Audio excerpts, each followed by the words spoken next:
Hello, my fiery friends. Welcome to another awesome, fiery, fun stream. I'm your host, the Infernoman here, and hopefully you're having a wonderful day wherever you are at. So, what are we playing today? Well, this is actually a deck that I've been wanting to put together for quite a while now, but it honestly took, thankfully, Edge of Eternities to got me to really get this deck going here. What exactly am I talking about, you may be wondering? Well, I'm glad you asked. So let's not kind of just babble on here. Let's kind of just show you exactly what we're talking about. Let's go ahead and jump into it right now and show you exactly where we're going here. All right, where are we at there? There we are. Okay, great. Awesome. So without further ado, we're going to be playing today in the historic format. I know it's actually been a little while since we've done historic.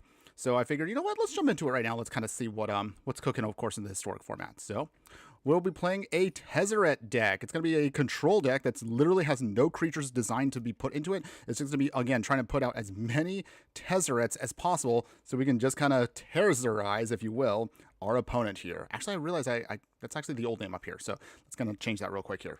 All right. Okay, sorry. I'm actually going to put this in here right now. So, without further ado, join me today in the historic format for a deck I'm simply calling Get Tezzerize. There we go, everybody. There, see? I got it down. So, though, as always, for those of you that are jumping in right now, oh, hey, Dunsplendid, thanks again for joining us today. Hopefully you're having a wonderful day wherever you're at. So, as I was mentioning earlier, for those of you who are also new to this, whether you're watching this live or if you're watching this on the replay, as always, we'll cover, of course, all the stats of the deck. We'll go over every single card. We'll then play as many matches as possible in the best of one. Maybe we'll try to squeeze in some best of threes on the budget version. And if you do like the budget version and maybe you do want to invest a little bit more, we'll have about halfway through the stream an upgraded version of the deck to see how you can really go all out if you actually really want to spend more money on a deck like this. But as always, we do appreciate you all being here. So again, just show some love, show a like. Check out any one of our other previous live streams or any of our other videos if you actually do want to support the channel in any way, shape, or form. But before I ramble on about that, let's go over the stats of the deck to explain to you how this all works, because longtime viewers of the channel know how we do it. We still have to talk about the stats of the deck before we dive right in. So our Tezzerize deck today, I just love that name, by the way, is going to be a Dimir deck that's mostly focused on artifacts. In fact, we're going to be looking at an average mana curve about 2.5, which is a little high, but again, we're still going to make it work with what we got. So that means we'll be rocking blue and black today with a splash of colorless. You're looking at a total of 8 instants in the deck, 4 sorceries, 27 artifacts, 9 planeswalkers, and 24 lands. So, how does all this all work? To be honest with you, there actually are a couple of other... I actually did want to change the ratio a little bit of the Tezzerets, only just because I think I really want to exemplify Cruel Captain here. But the thing is, I did not have, sadly, enough wildcards. So seriously, this deck actually kind of drained me of a lot of my mythics, because I had a bunch of mythics saved up, but I realized I didn't have that many Tezzeret cards. So in order for this to work, I literally had to take everything I had left. So just FYI on that one. Still, with the ratio that we do have, we still have a pretty decent amount that we can still get our game plan going here. So the whole idea with the deck is, again, we just want to start throwing out there as many Tezzerets as possible here. We have Cruel Captain here, my favorite one currently. We have the Schemer, of course, Tezzeret Betrayer Flesh. We have Tezzeret Artifice Master and Tezzeret Master of the Bridge. No, seriously, I could not get any more of these because, again, like I did not have enough wild cards. But we still have just enough to put together a pretty decent deck with them. So with all these Tezzerets out, we want to just eventually overwhelm our opponent with the amount of value we can provide. In order to do that, though, they will need definitely a nice little hodgepodge of artifacts to take advantage of Cruel Captain specifically, because he is going to be the main star of the show. So we'll do it this way. Let's talk about all the Tezzerets first, and then we'll go over all the support artifacts to help make this deck work. Starting off, of course, with the star, Tezzeret Cruel Captain here. What an amazing card, by the way. This is a colorless version of Tezzeret here, legendary planeswalker that says, whenever an artifact we control enters, you get to put a loyalty counter on Tezzeret. So that's how he actually builds up loyalty on this card. For 0, you just untap a target artifact or creature, and if it's an artifact creature, put a +1/+1 counter on it. We don't actually have any actual artifact creatures in the deck, but we do have ways of making them, which we'll talk about in a second. Tick down to then search your library for an artifact card with mana value of 1 or less, reveal it, put it into your hand, and then shuffle. Take notice of the fact that there's not really only like one actual artifact that's actually a 1-drop here, but that's actually very misleading, because I'll talk about how this actually works in a nice way in just a bit, and the real reason why I actually want to play this in historic. I suppose you could play this in timeless, but that's a little too fast there, and there are some degenerate combos that even I don't want to deal with today. But again, before I ramble on about that, I'll explain as we play. And the minus ability, if we manage to get this all the way up to then the -7, the ultimate ability gives us an emblem that reads, at the beginning of combat on our turn, put 3 +1/+1 counters on target artifact we control, and if it's not a creature, it becomes a 0/0 robot artifact creature token. So this will be one of our ways we can kind of finish off our opponent. We can start pumping up one of our actual artifacts, turning into a robot, and then we can start doing a lot of big damage with it once we can start swinging. However, in order to make sure we can get this game plan off, as I mentioned, we'll use the other Tezzerets we can throw in to this deck from Arena. So we also have Tezzeret Betrayer of Flesh here. So this is a 4-mana Tezzeret that also has a static ability that says, the first activated ability of an artifact we control costs 2 less to activate. So we actually can take advantage of this with a couple of key cards here, which we'll talk about in a second, but we have Cryogen Relic here. It has another ability where we can make it basically 1 mana. Same thing with Grim Bauble. You can also drop this down to 1 mana, which is actually pretty nice for our deck. Its one ability is going to be to draw 2 cards, then discard 2 cards, unless if you discard an artifact card. So helping us draw cards. -2 is target artifact becomes an artifact creature. If it isn't a vehicle, its base power and toughness is 4/4. So we can turn on some of our artifacts to make them into beaters, which can help us kind of close out the game. Its -6 ultimate just says we get an emblem that reads, whenever an artifact we control becomes tapped, we get to draw a card. We have quite a few we can use to do that. So again, like Cryogen Relic and Grim Bauble can provide for us extra utility. And then, of course, we have Tezzeret the Schemer, one of the really cool ones here. He has a +1 ability that says we can create a colorless artifact token named Ethereum Cell. Basically, these were treasures before treasures were a thing. So that's a nice way to ramp for us. Its -2 ability gives target creature +X/-X, so be aware of that, until end of turn where X is the number of artifacts we control.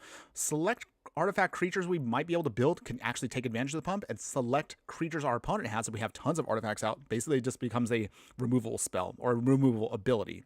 And then its -7 ability says we get an emblem that reads, at the beginning of combat on our turn, target artifact we control becomes an artifact creature with a base power and toughness of 5/5. So again, another way we can kind of just put out their creatures per se, just to help close out the game against our opponent. In the 5 drops, I will have 2 copies of Tezzeret Artifice Master here. So +1 to then create a Thopter. And then for 0, we could just draw a card. If we control 3 or more artifacts, so in other words, kind of like, what is that, Metalcraft? We draw 2 cards instead. It's -9, which is quite a lot, but if we can manage to get to it, it says that you get an emblem that reads, at the beginning of your end step, search your library for a permanent card and put it onto the battlefield. Literally just any permanent we can find and just throw it out there. So this can be a great way to kind of just start throwing out there the remaining Tezzerets if we have not already put them out there. But of course, the strongest one that we can have, and the one that can actually close out the game for us on its own, will be Tezzeret Master of the Bridge. Oh man, I love this also version 2. I actually do have a copy in... I think it's one of my 4-color vehicle deck actually has a copy of this card. It's actually one of my favorite Tezzerets. This one has also a static ability that reads, creatures and planeswalker spells you cast have affinity for artifacts. So while we don't really have any artifact creatures in the deck, this actually can cheapen the cost of all of our Tezzerets, so we could just throw them all out there very quickly if our opponent does not answer this.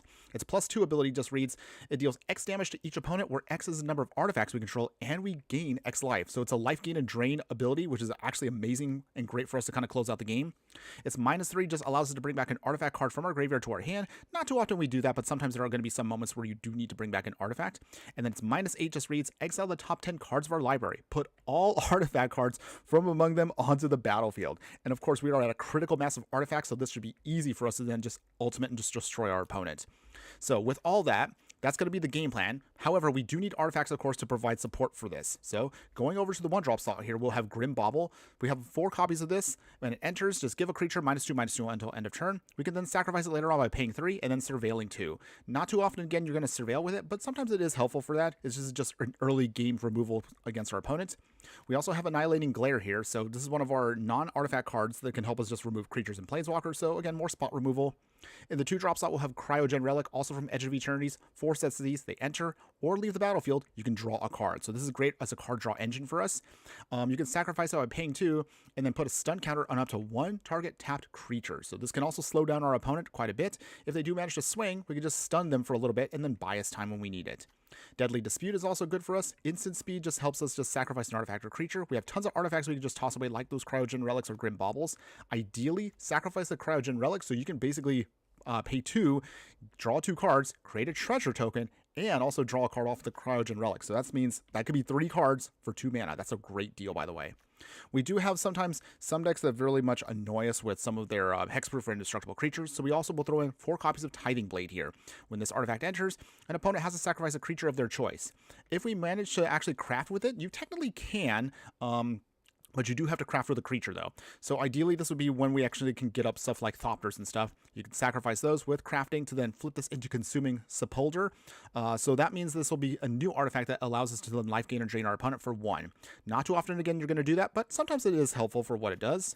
In the 3-drop slot here, we'll have Ichor Gauntlets. Since we are playing a ton of creatures, this can take full advantage of the fact that once we start getting a couple of Tezzerets out there, we can start using Proliferate, and then hopefully we could just overwhelm our opponent with that value once we actually can get enough counters on all of them. If we can do the ultimate, and again, like, it's rare this happens, but it has happened during testing once. You can then -12 once this is out and you start playing a bunch of non-creature spells, and then make one of your Tezzerets give us an extra turn. That's going to be an insane amount of power, and usually our opponents always tend to just give up on the spot once we get an extra turn out there. Otherwise, Ichor Gauntlet just provides us great support for this artifacts. We're going to be using Ice Out here, so this is actually going to be one that a lot of opponents don't actually see coming here. So Ice Out will be our counter spell here. Technically, I guess you could just use counter spell itself now, I guess, but this is actually kind of fun because you do want to still sacrifice a couple of artifacts just to get them into the graveyard, just for a little extra value. But otherwise, you can counter target spell by either paying 3, or you just use the bargain mechanic by sacrificing an artifact, enchantment, or token. So we have plenty of those, so usually we can get this for the bargain cost. But otherwise, oh, hello, Sneaky Toilet. How are you doing today? Thanks again for joining us today. Hopefully having a wonderful day wherever you're at. We're just in the middle of finishing off discussing our deck for today, so hang in there for just a second. We'll get into the games in a moment. Now, in order for us to actually get this game plan off and you want to get the best value out of it, there's a specific reason why I did not make this for the Pioneer format, but also I didn't want to make it for Timeless. Historic has some unique options that allow us to kind of really get away with a deck like this because we have access to the artifact lands. So this is going to be our land base for today. It's going to be a very unique one.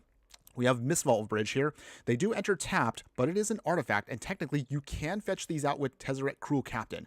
On top of that, because it's an artifact, it will tick up Tezzeret because it's just an artifact. So that's actually really sweet for us. You literally can get loyalty counters for free just by playing lands. Speaking of other artifact lands, again, like for some reason, like I know it's from the Jumpstart set, but we are going to take advantage of the fact that we have Vault of Whispers and Seat of the Synod. 2 artifact lands, and actually these are the only 2 in these colors. We actually don't have the entire set on Arena, but because of that, if you're interested in Dimir artifact decks, take advantage of these if you're going to play in older formats, because these are actually amazing for us. Same thing, they're untapped but singular, but they're great for our deck, so we're going to take full advantage of these today. We'll have Choked Estuary. Technically, this is in paper a rare, as I've mentioned many times before, but in Arena, it is an uncommon. So we're going to take full advantage of that to just make sure our budget is as cheap as possible. Speaking of which, the budget, I believe, for this deck is about, I think it's like $110 in paper, but in Arena, it's only going to cost you like 12 mythics. Well, mythics and rares, you get the idea here. But that's just an FYI. And then the remaining lands are going to be our cheap budget basics. So we have Swamps and Islands. Now, as far as the sideboard is concerned, when we play some best of 3, here's what I would recommend for you for that sideboard. It's going to be Ether Spell Bombs here. Same thing, it's just a 1-drop here, but you can use this to bounce away things we don't want to deal with. Maybe you cannot get something with Tithing Blade or Grim Bauble or even Annihilating Glare. So this is a nice way to kind of bounce things back. It's also an artifact, so it's good for us. We have Diversion Unit here. It is a robot and it's flying, and you can sacrifice this to counter a spell or just, again, keep it in the air just to, again, utilize for extra value. We're going to take advantage of Refurbished Familiars here. So this has affinity for artifacts, so as we keep playing more artifacts, it's going to get cheaper and cheaper, and then when it enters, we make an opponent discard a card. If they can't discard a card, we simply just draw a card. So just a cheap little creature in the flying just to give us a little more damage. We'll throw in some Tormod's Crypts here. It's going to be our Graveyard Hate for us. It's free, so we're going to throw it in there, take full advantage of that. We'll also utilize here Valkyrie Aerial Unit from the Final Fantasy set. It has also affinity for artifacts. When the creature enters, Surveil 2. It's otherwise a flying 5/4, and you're usually never going to have to cast it for 7 mana. It's always going to be a 2-drop, so really good value for us for the way this deck is designed. Otherwise, that is the whole deck for you, everybody. So can we terrorize, see what I said there? Can we Tezzerize our opponent and get a victory by overwhelming them with our control deck? Well, there's only one way to find out. So let's go ahead and take this build into the historic format today. Let's play some matches and let's see how well it does. So, all right, let's get this going here. Historic ranked. I realized the last time we played Historic, I think we actually did play a Dimir artifact deck, so hopefully I'm not treading too much ground here with the same build, but it is actually pretty unique because the last time we did Dimir artifacts, it was mostly just an artifact creature build. This one is full control, as you see. So I'm looking forward to this. This should be fun. All All right, here we go, everybody. Let's do this. It's time to do. Sneaky Toilet, I'm going to guess there's no such thing as artifact lands in current standard. I didn't even know there's such things exist. They do exist, but because when they first came out years ago, these cards were absolutely broken way back when they came out in like, oh god, now I'm gonna date myself here. I think these artifact lands debuted like 22 years ago. Yeah, these are very old, but they're very powerful. So powerful that in paper modern, they're still banned. So you can't even play these in like most paper decks. I think these are legal in Pauper because they are commons. So they are good in Pauper for several decks out there, and I do like them. I honestly think at this point, and I know this is my hot take for today, I think artifact lands are perfectly fine currently in Pioneer. I know there's going to be some decks that would take full advantage of that, but in my opinion, I think we can handle them now based upon how the format is designed. And I think they actually could go fine in Modern now. I know some people are probably going to hate me on saying that, but I think that's how it should be. Otherwise, let's see. Mistfall Bridge is legal, of course, in all the formats it is in, so you can use these only just because they're tap lands. Okay, so let's see here. We've got the Cryogen Relic. We have Icrumoon Gauntlets. It's a very land-heavy hand, but I think we can get there with this. So let's play the Bridge, and we'll go from here. Yeah, I mean, there are some decks that can take advantage of the shenanigans, but you can only play a set of 4 of them, so it's not like they're, like, fully broken. Playing our Cryogen Relic. Yep. Oh, yeah, Sneaky Toilet. Magic is, it's an old game now. It's very old. I'm very old. Wizard class, okay. So let's see if we can take advantage of these lands for today and see if we can get some value out of them, so... This does mean that this is the reason why a deck like this is actually really unique, because of the fact that we're taking advantage of artifact lands to do some really, hopefully, degenerate stuff here. Hopefully we can at least get a couple wins with our Tezzerets here. I would love to see how well Tezzeret can do. All right, Deadly Dispute. All right, there we go. Here's our nice value here. Get 1, get 2. Okay, where's our Tezzerets at? We need at least 1. Okay, Choked Estuary will reveal that. I guess we'll throw on Icrumoon Gauntlet now, if we can, and we'll pass here. All right, so we're ramping pretty decently here. We've got a lot of lands to work with here. I just don't know what our opponent is trying to do, and I'm a little scared because they are getting quite a bit here with Wizards class, so I don't know what it's going to be. But I guess we'll find out quick. And at least 1 or 2 Tezzerets right now would really help us kind of just start rounding out our strategy here. But we do have plenty of ways of getting through our opponent here. One of the other neat things about Ice Out is, although you can use the Barcode mechanic to sacrifice lands, you technically can do that because they're artifacts. So we can take advantage of that with how this deck is designed. Okay, stuff, nothing yet. So trying to figure out what is our opponent trying to do here. The Demolition Fields might be a problem for us because they will hit our land specifically. So that's going to be something to worry about. Cryogen Relic. Okay, still nothing. All right. No value off of the Icrumoon Gauntlet yet, but that's okay. Come on, deck. Give me a Tezzeret. Dang. All right. Still nothing yet. If we can't stun anything, we could also sacrifice those Cryogen Relics to hopefully get something going here. Okay. Opponents. Ojair. Okay, so that's what they're trying to do here. They're trying to rebound spells, but we're not going to have that happen, so we will Ice Out.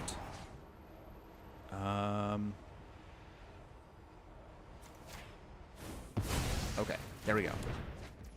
Okay, nothing opponents? All right, let's keep going. Okay, Cryogenic Relic number 2. That's fine. God, I want to get so much value off of that Icrumoon Gauntlet, but we're still not getting a Tezzeret. Where's our Tezzerets at? We came here to do Tezzeret stuff. Come on, deck. Authority of the Consoles. Okay. I mean, that doesn't really hurt us. Honestly, we don't really care about that. Brain Surge. Okay. Okay. While our opponent and I are trying to play a game of draw everything until we get to our strategy, how's everyone doing so far? I know it feels like already like Edge of Eternities kind of just fizzled out because I really don't feel like I'm seeing that many people talk about the set anymore. Just because, again, Wizards just keeps throwing out there in our face like everything else is coming out in the next like 3 months. Like, seriously, don't get me wrong. I do love Avatar.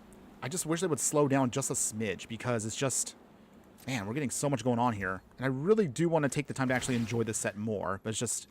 Dang, we're just moving way too fast here. Okay. Cryogen Relic. I guess we're going to start drawing to find our stuff here. Alright. Opponents. Alright, we'll get another Cryogen Relic sacrificed here. No value there. Just drawing the cards. Yeah, I do agree. I like Ares Protection. I don't know why, but okay. There we go. There's a Tezzeret. Finally. Okay. Tezzeret, coming down. Okay, so if our opponent's not really playing any actual like creature stuff, I guess we'll just proliferate for now. Or actually, no, draw 2 cards. Okay, we have another Tezzeret. That's good. I guess we'll discard the Grim Bauble. Play a Vault of Whispers. Tezzeret number 2. There we go. We'll put on there another one. For this one, this will be over quick. We'll start proliferating. Okay, so we're up to 6 and 7. Okay. Now, opponents. I feel like we could have done something about that if we only just had actual Tezzerets earlier. All right, so I have no idea what I want to do here. Okay, I guess we'll just do it this way. So, okay, so our opponent is also just controlling things with their deck. Brain Surge, all right. Sneaky Toilet, how do you feel about Spider-Man not coming to Arena? Dense Planet also saying, honestly, don't care. I still think that's going to be, I know that's going to be a popular set for people, but I'm going to say it right now. I think Spider-Man's going to be popular among collectors, not necessarily players. There are some cards that look neat, but I don't know, it just aesthetically, it really does not feel like a Magic set at all. I know some people will say like, well, Infernoman, other sets don't feel like Magic. And to that I say, I don't know. At least things like Final Fantasy or Lord of the Rings, those feel like they've always fit because their aesthetics do fit the game. But like cards such as Spider-Man, it just feels way too modern based on the settings. At least that's how I feel. Oh, there we go. Now we got the Cruel Captain. Okay, so here's how we do this here. Let's play Tezzeret Cruel Captain. Play Moon Gauntlet. Purpose is clear. Alright, that gives us an artifact there. Put the land down. Okay. I want to start pumping up Tezzeret quick here. There we go. 7. My network is already. Alright. There we go. Look at that. You can ultimate him immediately there. So we can then... Let's get that emblem going. And then we'll turn one of our Grim Baubles into creature there. Okay. Okay. So far we have stuff online there. And we have our emblem now. So even if our opponent blows away our board again, the emblem now sticks so we can just keep doing our thing. This also helps us get around the authority of the consoles. Interestingly enough. No. Come on! Oh, opponents. Jeez. Alright. Opponent really just is full on control. But that's okay, everybody. Don't get mad. Don't get mad. Alright, we'll just do it this way. We still have plenty of Tezzerets to work with here, so I'm not giving up. Let's make a token that does pop up Tezzeret here. So no value there. Tithing Blade. Honestly, at this point, I'm just trying to like get our stuff going here. We will then tick down. We can get out a Mistfall Bridge. Put down the Mistfall Bridge. Get another counter.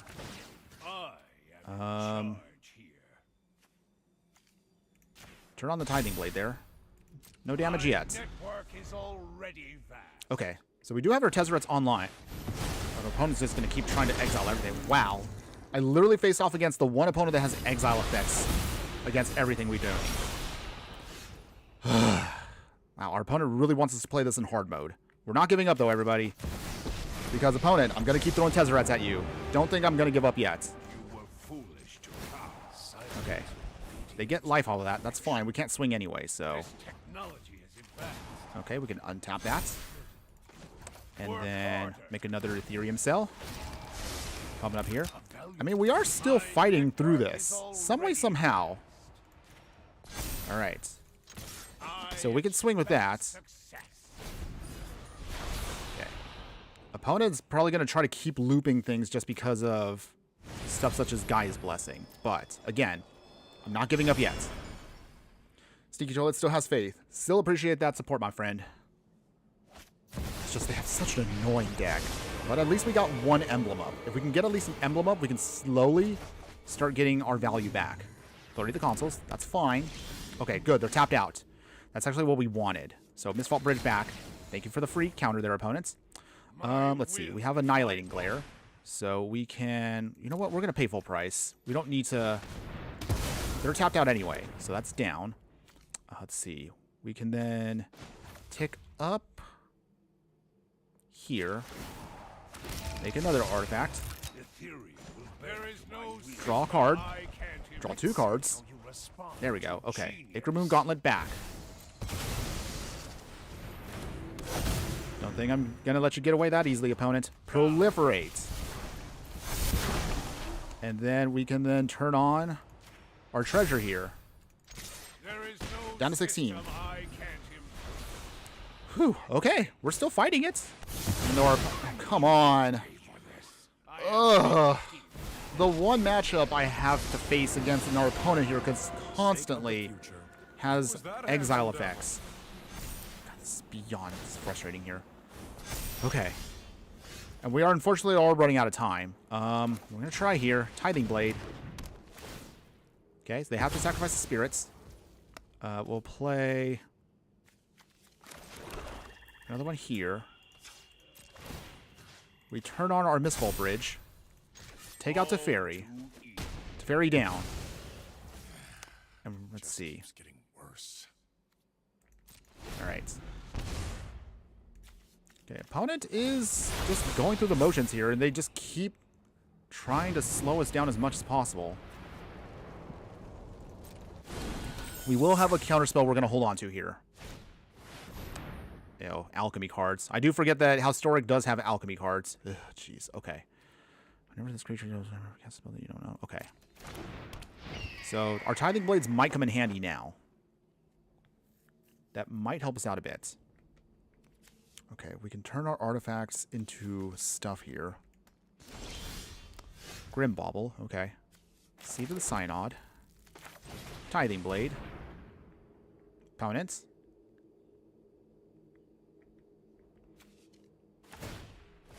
Okay, Restless Anchorage. Okay, interesting choice. So do they sacrifice the bird here? Oh wow, they sacrifice their creature spell. Yeah. Not what I was expecting, but okay. Okay. Well, we can now start swinging with our Mistfall Bridge. That's good. I can't improve. Down to 9 opponents. And then... We have to craft this with a creature, though. That's the only annoying part. We'll still wait it out. If we can get maybe, like, one other creature to go off here, then maybe we can then convert a Tithing Blade into something that can slow down our opponent here. Our opponent is also on a clock because if they don't have an answer with that one ring, they will die. Okay. Okay, we can do this. Sneaky Toilet. What's your favorite playstyle? Mine's still the artifact deck with Simulacrums.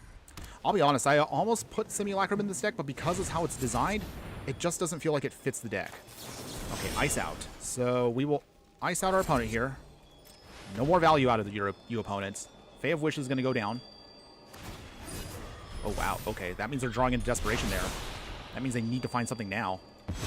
There we go. Counterspelled. Okay, they're tapped out. They have 2 mana open.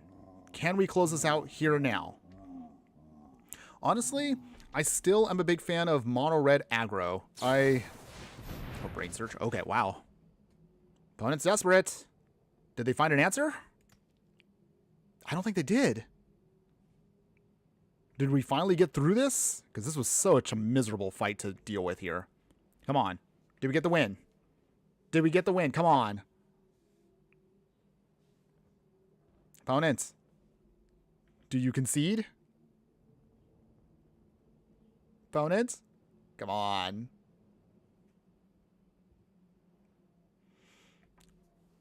Okay, opponents. Anytime now. But yeah, when I started playing the game many, many years ago, my first deck was a Precon from 7th edition, which was like, what, 2000, I think? The year 2000. So yeah, 25 years ago. But yes, it was a mono red aggro goblin burn deck. I really liked it. I actually have the box still, so maybe I'll probably turn that into a story that I do need to do. I need to start branching out to do different kinds of content on my channel. So I'll probably start doing that, maybe do some storytelling for my channel, just to kind of round out a little bit more of the lore of the Infernoman, if you will. But until then, opponents, anytime now, have you lost the will to fight? Because at this point, you're tapped out. We have a 6/6 that's indestructible, and unless if you can find another Wrath that's... I mean, unless they can find a Wrath that's like a 1-drop, or even a bounce spell, that's literally the only thing they can do to stop us. But at this point, they have tapped out a 1 ring. They're at 7 life. I mean, that's it. We have to have won this fight, despite all we went through.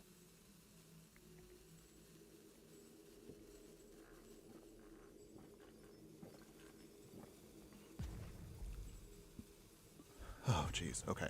Come on, opponents. Just, come on. Just give up already. Forgot the name of the Planeswalker here. Oh, so the name of the Planeswalker is Tezzeret. So you can see from here. Tezzeret. He has just enough cards now and Planeswalker types that you can literally make a whole deck out of him now, which we were able to do today. Originally, I was going to make a Tezzeret Brawl deck / Commander deck, which I think would have... It's another fun idea. But I think we were going to wait a little bit longer on that one. Only just because I had another great idea for some Brawl decks. There's some cards from Edge of Eternities that I really want to do that I've yet to kind of touch upon yet. But we will talk about that, of course, near the end of the stream. Meanwhile, here, our opponent, by the time they're done, like the stream will be over at this point. I'm kidding, of course, everybody. We still have plenty of time. Sneaky Toilet, I get you. I also wonder how strong this new 3-mana Planeswalker is with Simulax. I don't know if it's a good suit.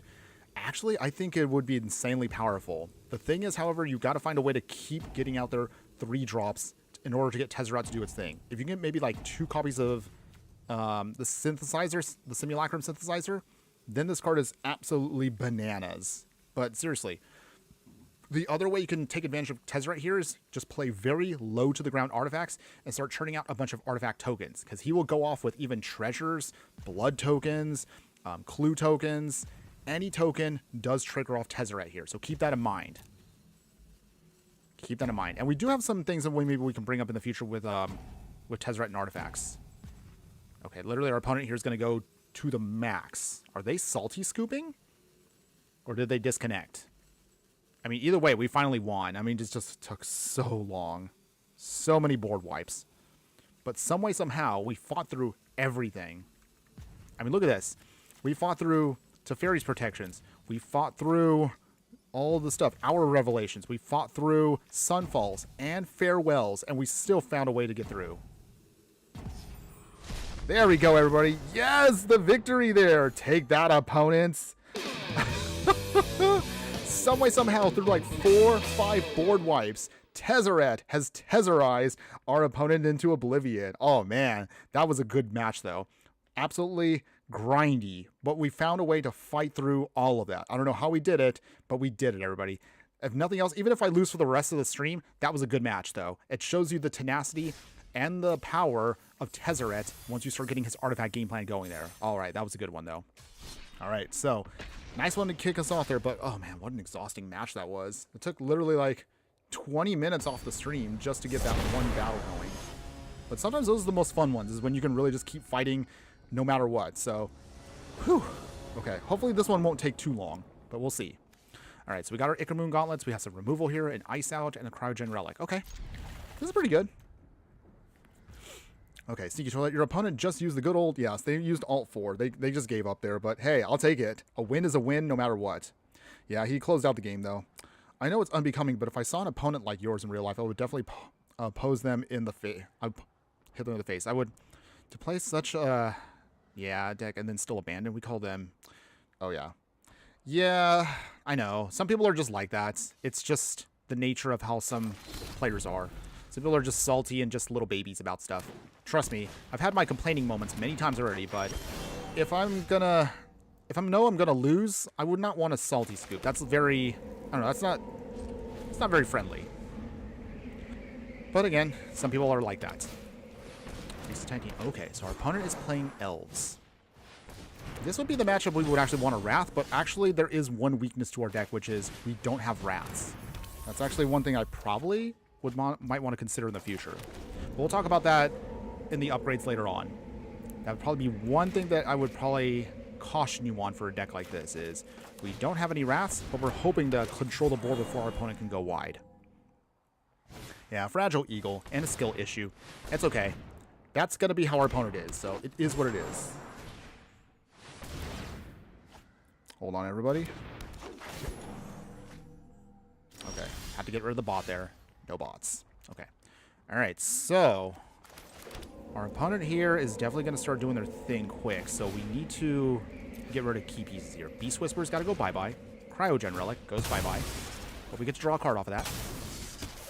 Beast Whisper down. Phew. Okay. Pass. Okay, so Tezzeret's not... This deck is not designed to deal with go-wide strategies. At least not like this. So I don't know if we're going to be able to win this one. Unless we can get to all of our... Oh, okay. Hold on. Ice out. So this is also where the deck also kind of gets a little clunky here. So we're going to have to sacrifice our bridge. Don't want to, but it's to stop that Collected Company from going off. Okay, opponents. Okay. Collected Company down. Our Grim Baubles Drow would be really nice to have. Okay, opponent swings and swings and swings. Pose pronounced like push, just with an S at the end. Oh, okay, okay. Well, thanks for that. Appreciate the lesson there. Opponent's got Fierce Empath, so that Marley means what? Crater Hoof? Yep, Crater Hoof is coming. Literally seeing this coming a mile away. But we are prepared for it, though, so it's not like it's horrible against us. We'll play the Island, and we'll just pass. Okay, so if our opponent's going to play Crater Hoof at any point, we are ready for it. Come on, opponents. Collected Company again. Okay, so ice out. Full price this time. Okay, opponents. Oh, they had another Collected Company? All right. Well, we're probably dead now then. So our opponent did manage to actually get off one Collected Company. Dang. Wow, they had 3? Dang. That's annoying. They actually had that many in hand. Okay, well, I guess we'll take the loss here. So even if we put out Seed of the Synod, even if we put out Tezzeret here, even if we do minus shenanigans, yeah. I could literally right now sacrifice our last piece here. Seed of the Synod. But we're still going to lose because 8, 7, 6, 5, 4, 3, 2, 1. Yeah, we'd go down to 1. And we'd still be dead. Alright, well, yep. Opponent's got the hoof on us. They don't even have to kill us this turn. They could just keep drawing into shenanigans here and we would still lose.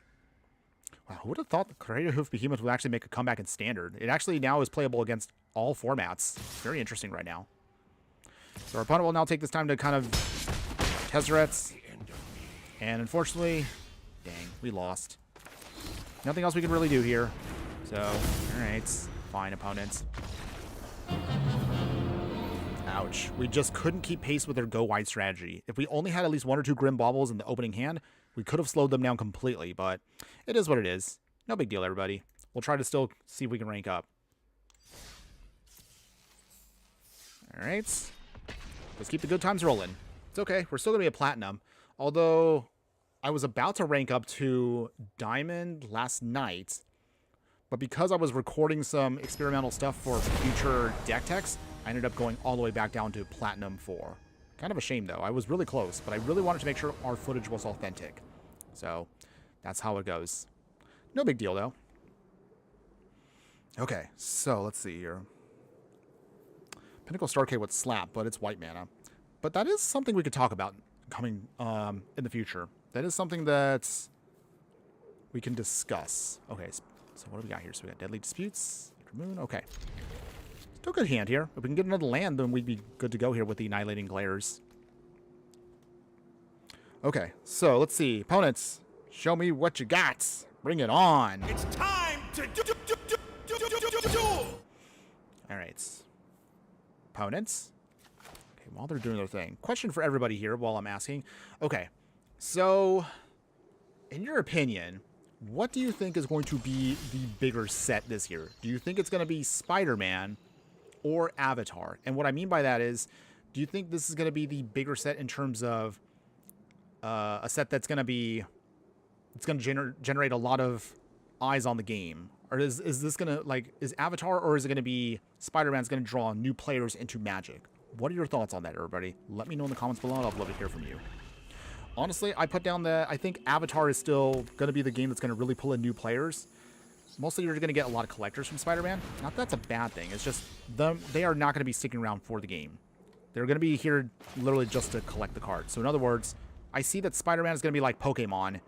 It's going to bring in a lot of people that are probably going to try to scalp like crazy just to get certain characters, but that's pretty much it. I don't think it's going to actually generate for us a lot of new players. Most likely it's going to be rather instead something like a, let's get Tezzeret down, by the way. All right. Opponent is playing with Sterling Groves here and enchantments. So enchantments, I don't know if we have a way around enchantments, but we're going to try. We technically have edict effects, so we can get around them to a degree. All right, so let's get out of seat the Synod. Densplita is saying Avatar, which I agree.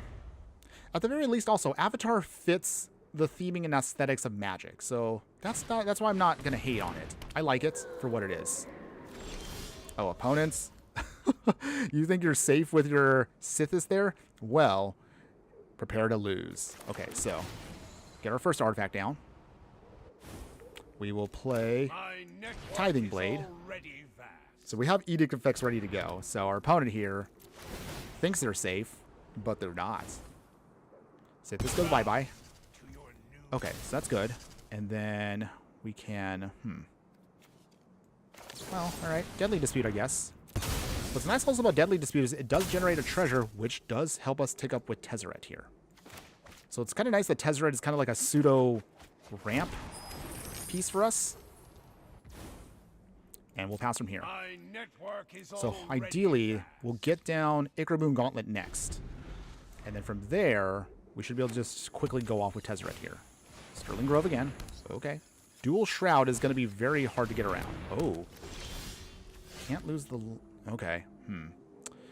All right. Well, opponent wants to really be serious with this, but we'll try.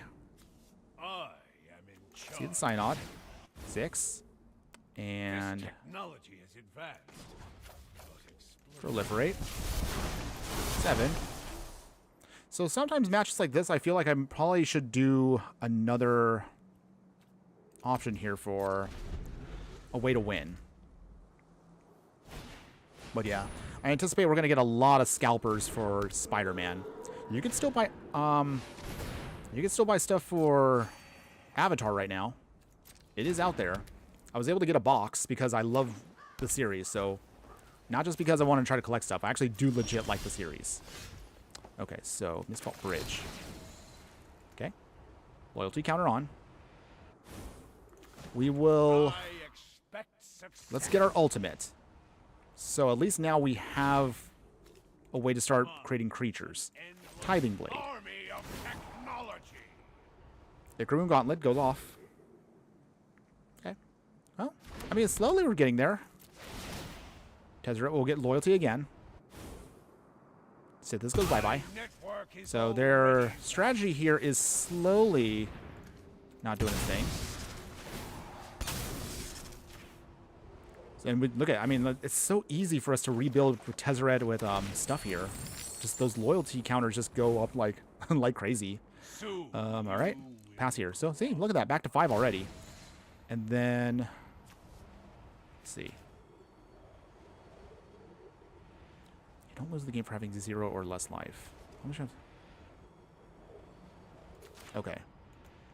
So, now is our chance here. We need to start putting counters on our opponent here quick. Bow to your new overlord. Okay. Okay. So, our next plan here is we got to start pumping up with Cruel Captain, Mistvault Bridge, and just start hitting them here with Unlife before they can get their next lock piece in. I know their next lock piece is going to completely shut us down, but we're going to try to get around it. Sneaky Toilet, Spider-Man is a way more recognized in almost any franchise, but I think you broke it down nicely. Wouldn't likely be great for collectors rather than players. Yeah, I can imagine some people will probably jump into wanting to play with... Oh, okay, they're going to sacrifice that. So you know what? We're going to just do this now. Sacrifice our own Seed of Synod, so our opponent can't get value. We can put another counter on top of Tezzeret here. Alright, another counter. Okay, not too bad. As long as we can stop our opponent from doing their thing here, we should be fine. Up to 8. So at this point now, our goal is to just start taking extra turns to slow down our opponent a ton. You have no place. Okay, so there you go, everybody. We have so many options here for their stuff, but okay, let's proliferate.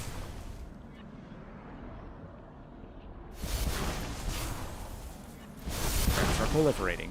10. We're honestly just doing this just so we can get counters going here. 11. Put a loyalty counter on it. There we go. And then extra turn time. Okay, so this gives us a little bit more to work with here. So, do you think that the way Magic branches into all these different franchises, I could see it being good to bring in new players, but also feels it removes some of the magic of its own personality. Okay, so this is something I ranted about a while ago, but this is something that I'm glad you brought up again. So this has always been my concern with Universes Beyond sets. Don't get me wrong, I am happy to see new people join into Magic because it is a fun game, even if it is sometimes a little complicated and convoluted and clunky. But the major issue that I have with Universes Beyond is, what are the real reasons people are coming in? And also, is Wizards going to start ignoring the fans that originally brought in people who love the game for years? Are we going to start having a fracture of the fan base? This is kind of the same issue I've ran into with Star Wars. Because again, I love Star Wars, but ever since Disney took it over, we've had a bit of a massive divide among fans regarding, like, who likes what. It's kind of been a bit of a shame because the company is probably what's causing a bigger divide. And that kind of was what I'm worried about with Hasbro/Wizards of the Coast. They might just cause the divide with old fans and new fans regarding Magic. Because new fans will definitely see this as... All right, hold on. Sorry, I forgot. I'm still playing. But yeah, it's mostly just coming down to just... who they need to find a good balance to cater with everybody, which is, I can understand, hard to do. All right, Cryogen Relic. That's right here. So if we keep doing this, we in theory should be able to then get extra turns very quickly here with how this all works. All right, proliferate again. There we go. Proliferate again. There we go. And then also we get to put counters on top of our Mistvault Bridge again. Now it's a 12/12. Indestructible artifact creature. Alright, opponents. Well, you better hope those Fire Exy and Unlife will keep you alive a little longer because you're about to start getting a bunch of poison counters. So they're at -1. Alright. Okay, opponent is now in desperation mode because he needs to start digging out their answers or they're going to start losing quick here. Alright. Damage is dealt to you in the form of poison counters. Okay, Solemnity. Alright. I see what our opponent's trying to do here. So this means now that... Alright, so with that... This does kind of slow us down now. Because now we don't really have an option here.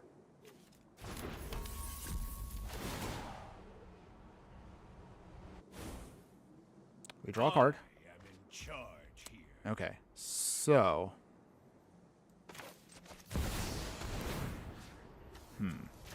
How do we get around this now? Is there a way out of this? We can proliferate, but that doesn't really help us anymore because our opponent has locked out our ability to get counters on things. Like, seriously. I can -7 again. So I guess we could just do that, minimum. So we get another emblem. All of space. Okay. Yet nowhere for you. And unfortunately, we can't add on any more counters to any other creatures. Because you can see right here, again, Solemnity just locks us out completely. My will is mana still obeys me here. So our only thing right now is we just literally have to just keep swinging. Okay, opponents. So they take damage now in the form of counters. But they also can't even do that because Solemnity now locks them out. All right. Well, is there anything in our deck that stops this? Or are we... Yeah, maybe we're locked out right now. That's a shame. Wow, we're really facing... They really... Wizards really decided with Arena, like, hey, you're going to face off against every deck that you cannot deal with. Because I'm trying to think right now. Is there anything we have? I don't think we have anything in the main deck that actually stops enchantments. Yeah. All right, fine. I think our opponent locked us out. We're just going to have to concede. I didn't want to concede, but our deck does not have an answer for this. Not in its current form. Oh, well, that's fine, everybody. We'll just shake it off. We'll just play another one. Michael Hall, also from YouTube there. Thanks again for joining us today, my fire friend. Hopefully you're having a wonderful day wherever you're at. I play almost exclusively this deck in ranked, your opponent's deck. You have no way out unless you're packing an Ugin in there. Okay. Yeah. I mean, technically the only other option would be what? A Cyclonic Rift? I can bounce everything. But I don't have one in this deck. And also, this is the budget one we're playing, so we wouldn't be able to afford it currently in the deck. But trust me, I have found my way around quite a few enchantment decks in the past. But yes, you're right. Ugin alone usually would be the key piece. In theory, yes, you can. Like, my only other way I would get out of it is I would have to constantly keep up mana open just to deal with to counterspell everything that we couldn't deal with. But we just couldn't do that, at least with our build. It's okay though, not a big deal. Yeah, Cyclonic Rift. Yeah, Cyclonic Rift would probably be the ideal because once the game goes long enough, we'd probably draw into it. We have more than enough mana to kind of just make it work. Unfortunately, though, our opponent had an answer. That's okay, though. So this will probably be our last one for the budget deck, and we'll definitely play the non-budget one for the remainder of the stream. Still, even though we did have one sluggish, annoying match there, we managed to do one victory with an oppressive control deck, so that was actually pretty nice. Bristly Bill. Okay, so we're going to need our removal quick here. Otherwise, our opponent's going to get out of control with counters fast. So we need an answer here and now. Okay, so we did get an island. Right, put down the choked estuary, but reveal the island there. Tithing Blade. Saw's Chocobo's gonna go bye-bye. Because they're definitely going to run and kill Bristly Bill. At least the good news with Edicts is, even if they have protection with Hexproof, we still lose the creature, so that's not too shabby. Avatar of the Resolute. What's this from? Oh, okay, it's in... Okay, Pioneer, interesting. Okay, Evolving Wilds. Okay. I don't know if we're going to be able to keep up with this. We're going to try. Down to 10. Ooh. Acre Moon Gauntlets. Doesn't really help us now. Tithing Blade, again. Our opponent's going to lose Avatar of the Resolute. Alright, no problem. We have one turn to survive. If he's playing my build of the deck, counterspells even eventually don't work. Yeah, you're not wrong there. But it's okay. Sometimes I have to know when I'm just not gonna win. If I had at least maybe like, I guess I would probably adjust that for the future. If I was to rebuild the deck or maybe like make it a non-budget one. But we'll talk about that actually in a bit. Maybe that might be something I might have to add in for the upgraded version. All right, so is there a way out of this? Normally, yes, with Tezzeret the Schemer, but our opponent's too far ahead with counters. All right. All right, I will just concede here. Dang. That's a shame. We lost before we can actually get anything going there. I mean, doesn't matter. I mean, our rank is still Platinum 4 no matter what. Okay. Okay, so actually, you know what? We'll do... Okay. We'll do one more budget version of the deck. After that, they will play the non-budget version for sure. And then we will explain the non-budget build if you're interested, everybody. As we are, of course, approaching the halfway point of the stream right here. If you do like any of the budget deck techs that we do, please like, follow, and subscribe wherever you watch the content. You can support me monthly if you are interested, because we do have a Patreon where we put out, of course, all the bonus footage and extra videos that sometimes don't make it to YouTube itself. So those, of course, will be all buried in there. $3 a month is all we need just to help give us a little bit of extra support. But even if you don't want to, you can also support us for free by just joining the Discord and helping us by just having fun chats with us. We have a lot of fun in there. Pretty chill, nice little Discord server. So if you are interested, those links will, of course, be in the details of this live stream when we're done. But otherwise, the bare minimum, of course, is just like, follow, and subscribe wherever you are watching. Your support will help keep this channel going. So thank you for that for today, everybody. Michael Hall. Once Cyclonic Rift destroys that deck, just make sure you keep a mana or two open when you do if you can. Good point, of course. Thank you for that. Appreciate that. We'll reveal our swamp. We'll see what our opponent's trying to do here. We have plenty of removal this time around, so that's good, but we'll see what our opponent is trying to throw at us. And Michael Hall subscribed to us over on YouTube, so thanks again for that, my fiery friend. We appreciate that, as always. And again, hopefully you're having a wonderful day and enjoying the video footage. All right, so we're going to use our Tithing Blades here to slow down our opponent. Looks like they're Swiftblade Vindicator. Huh, so is this the old school Boros? Oh, okay. Okay, so it's a Hammer Time deck. Okay, so at least we have an idea of what we're doing here. So, in order to get around this... Oh, and also we got to follow as well over there, Atomic Philosopher on Twitch there. Thanks again for the follow, my fire friend. Hopefully you're having a wonderful day wherever you're at. Thanks for that. I appreciate that. Atomic Philosopher, thought I'd come and join here too. Okay, that's cool. Let's see, okay. Ice out. Sorry, opponents. Denied. Too bad. Okay, so we gotta keep off the Stoneforge Mystic while we figure out what we want to do here. We're gonna wait it out for a bit longer. Okay, so Lion Sash, alright. That's cute. Nothing to attach to it, that's fine. We can deal with that. Does our opponent have any other answers? So, if not, Dragon Fireblade, okay. So that will get attached to the Lion Sash. The good news, of course, is we do have options to get around that. Sacrifice our Tithing Blade here. Draw 2. Alright. Tezzeret Cool Captain's good too. This is one of the instances where our Tithing Blades shine, because when I was originally building the deck, it was actually very frustrating because build version 1 had no edict effects, but having edict effects in this version here is really nice because of how we can quickly just answer stuff without having to worry about hexproof shenanigans. But as Michael pointed out earlier, we definitely need, probably for the upgraded version, a backup plan, just in case.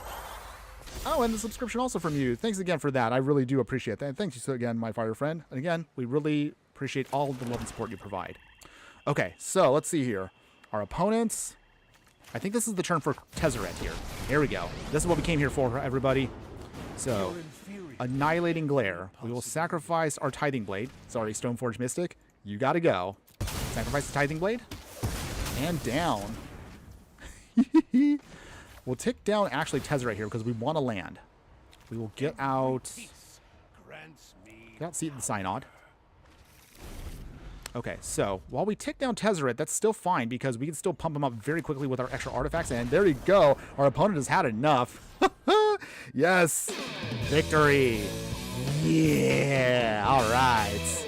Opponent has had enough of our control with artifacts there. Get Tezzerized. Although, actually, the original name for the deck also was going to be the Tezzerator, which I thought was a cool name.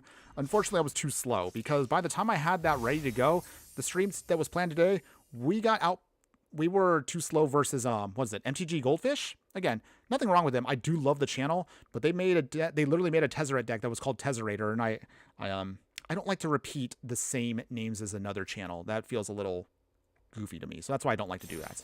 But okay, everybody. So that was the budget version of us. Now, what if we took the time to upgrade Tezzeret and take him to the next level? So this version for the rest of the stream is going to be the non-budget version. So if you are willing to invest quite a bit, you can have some fun with this version of the deck.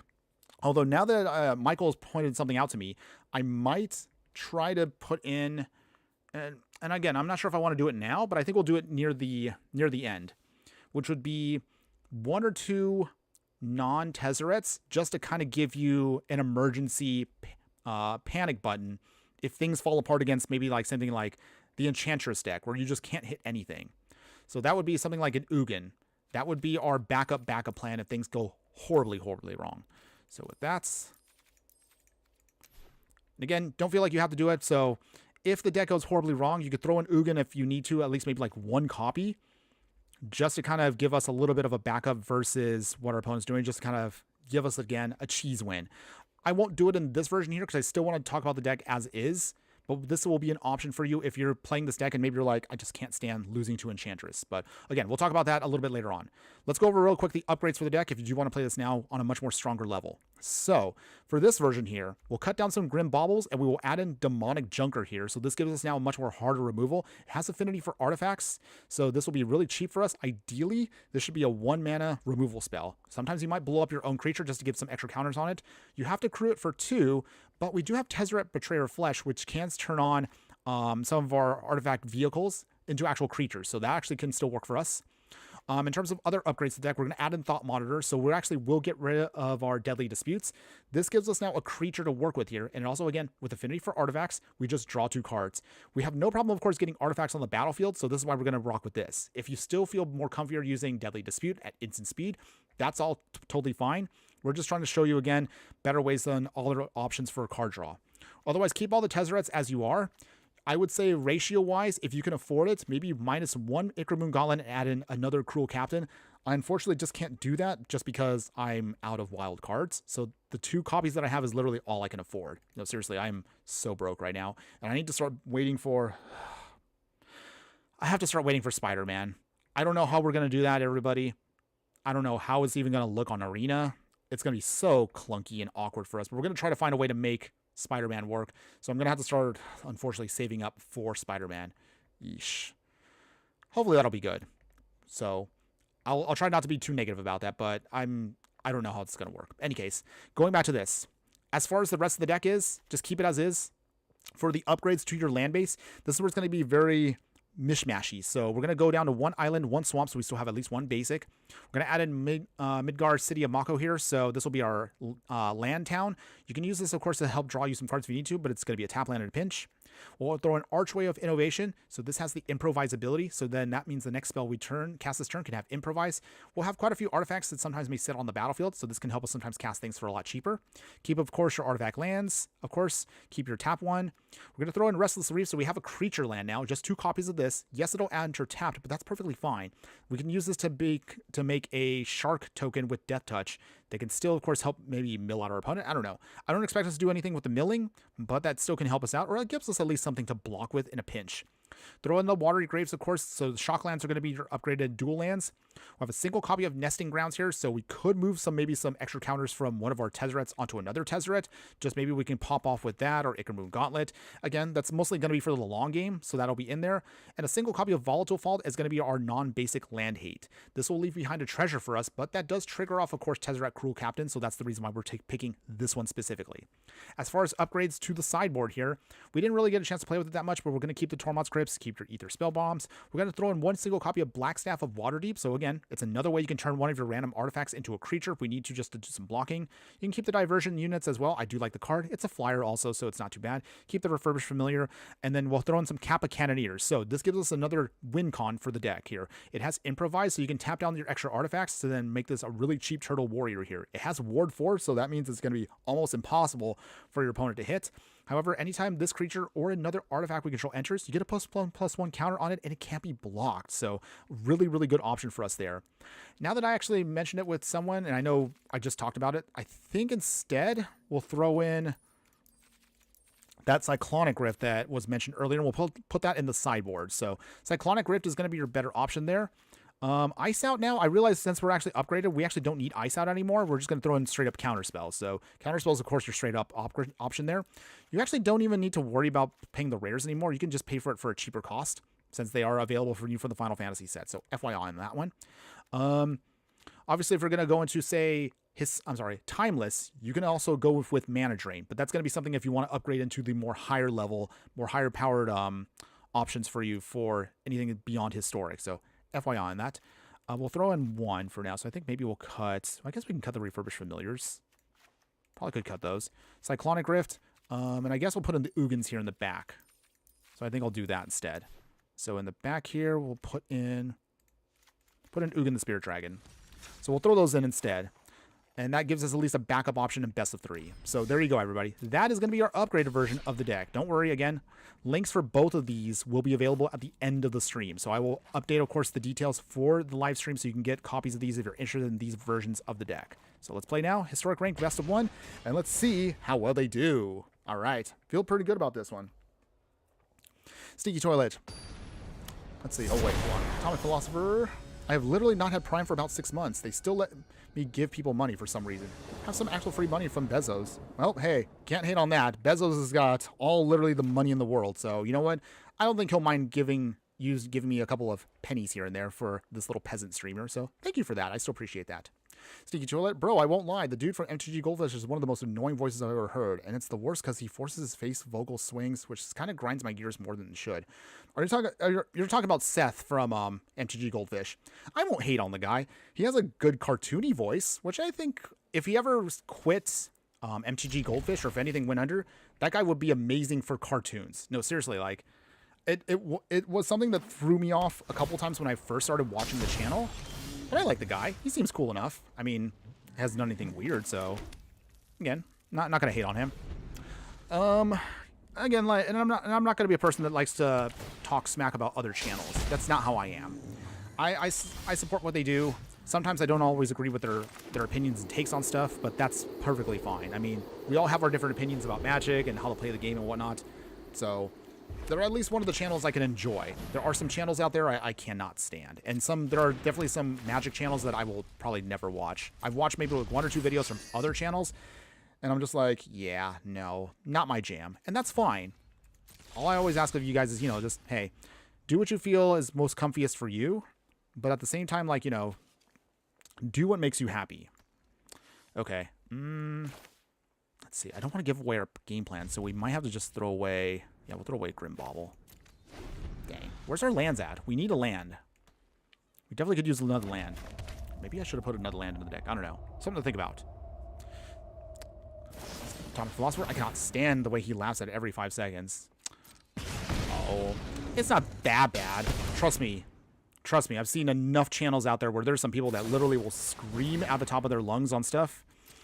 I guess to this degree, this is kind of why I don't watch other VTubers, because some VTubers out there, like, I just can't stand at all. Like, realistically, like, there's some VTubers that just drive me nuts. All right, Volatile Faults. And, well, I guess I'll get rid of the Abraded Bluffs. Okay, so let's see. We'll get we'll make a treasure token. Come on, deck. I just need 1. Okay, so we did get a Watery Grave. All right, tapped. Tezzeret, Cruel Captain. Tick down. I have no hope we're going to survive this, but we're going to try. We will try. Atomic Philosopher. Kappa Cannoneer is my favorite finisher in this artifact deck. Yes, he is actually pretty good. I love what he can do. Unfortunately, we didn't get a chance to show him off here. All right. Well, I mean, we kind of encountered a burn deck where we were just way too slow. But it's cool, everybody. Not a big deal. That's totally fine. Don't worry. We'll see if we can definitely get in maybe a best of 3 or 2 here and there just to see if we can actually get some extra value out of it. Oh, nice. We got a pack. Sweet. And we got some gold, so we can crack a couple packs later on. Maybe we might be able to round out this this collection a little bit more. Let's see. Still trying to make poison work in Pioneer against Linnet. I need help, people. I already have the set list in the Discord. Okay. I mean, we could look at that again. I actually do have an idea for a new poison deck because we did get a a new artifact from Edge of Eternities that, honestly, you can actually rebuild poison in the in formats now. So actually, that's something I'm going to look at doing. So we will definitely look at that, and maybe we might be able to take your list into Arena, and maybe we can kind of make it into a future live stream. Something to think about. Put down our Mistfall Bridge. We have artifact lands for days, which is great. That means our affinity stuff here will be cheaper and will be very effective in a bit. In case of the Uneaten Feast. Okay, so they're playing life game shenanigans. Should we be worried about that? Mistfall Bridge. Put down our artifact lands first so we can cheapen the cost of hopefully Thought Monitor, Demonic Junker, and start blowing stuff up. Tommy Philosopher. Seth is a good guy. Definitely deserves a success. There's only one creator I will absolutely 100% always rage against, but it's definitely not Seth. Okay. Obviously, Seth is the dude from MTG Goldfish. Yes. He's a cool guy. I've had, like, again, I definitely don't want to be on the stream and kind of, like, badmouth people. There are definitely people I will not name here, but there are definitely some in the community that I have, you know, I don't think I would ever get along with them. Based upon also how I am with my style and how I carry myself, I don't think I would ever get along with certain YouTube people. But again, I'm just going to keep that to myself. Don't want to spread around negativity. I try to keep things positive as much as possible. If there's someone I don't jam with, it's cool. It's just not something I probably would support their content or whatever with. But yeah, Seth is cool. He seems like the most center of the road kind of guy. Not the kind of guy that will stir up any controversies. I know some people from other channels will kind of spout off stuff here. And trust me, I'm not going to lie. I'm a spicy person too, depending on where you find me online. But it's not something I try to shy away from. It's just how I am. And I honestly don't like the idea of having my voice being silenced just because maybe I don't agree with other people out there on stuff. But that's, again, neither here nor there. Let's get off our Demonic Junker. All right. We'll blow up the Ocelot Pride because that's a massive threat against us. So our opponent here is just playing literally... is just playing all life gain stuff. All right. That's fine. Once we start getting up stuff like Thought Monitor and start blowing stuff up with Annihilating Letter, we should be good to go here. Yep, he's the one that's aka Saffron Olive. Yep, long beard, long hair, big guy. Yes, he is. He actually is a pretty big guy. Like, I think he's really tall, though. Give you an idea. Once I saw a major creator smash a keyboard live and still forgave that. Wow. They smashed a keyboard? Like, okay, I've had my moments on live streams here where I have rage. I don't think I would ever destroy my own stuff. Not to mention also because I'm a little on the poor side. But seriously, though, that's something I will never get when it comes to some content creators out there. But I know for some of them, they literally do it just for the attention. Let's be real. Many of them do the things they do because it's what gets them views. And I'm not like that. I don't like to be the person that wants to farm engagement by doing weird stuff like watch Infernoman rage and destroy his monitor, or watch me, you know, like swear up a storm and just like, I don't know, it's just not me. I just can never be like that.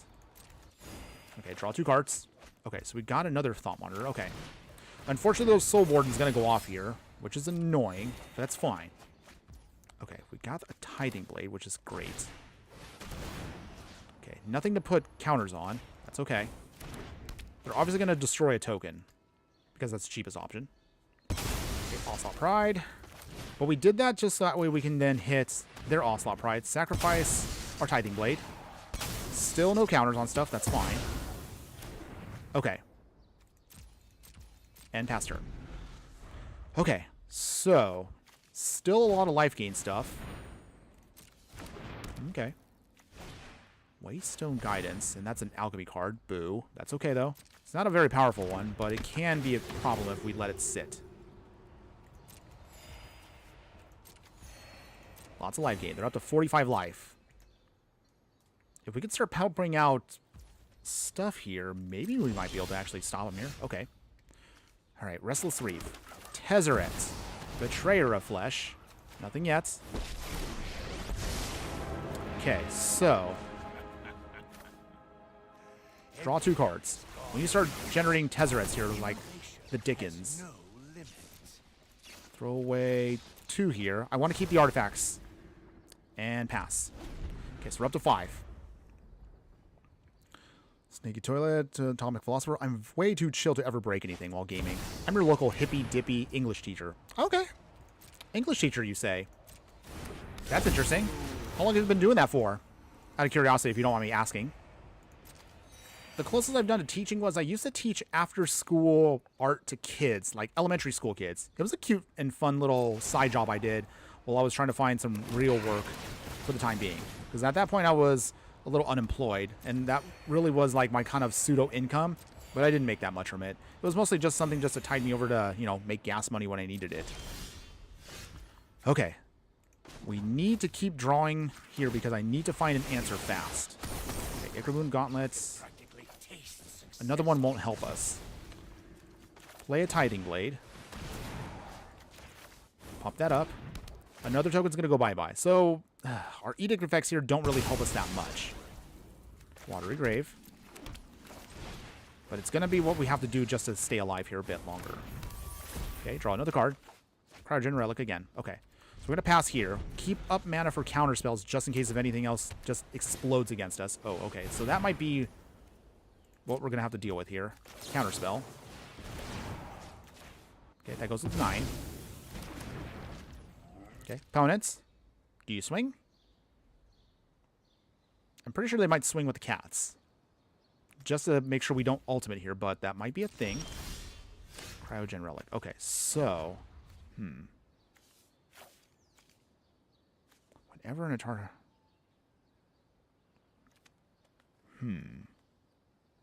Let's draw 2 cards. We need to get to our other action here. Okay, Cryogen Relic. Cool. Tezzeret the Schemer. Okay. We're getting there.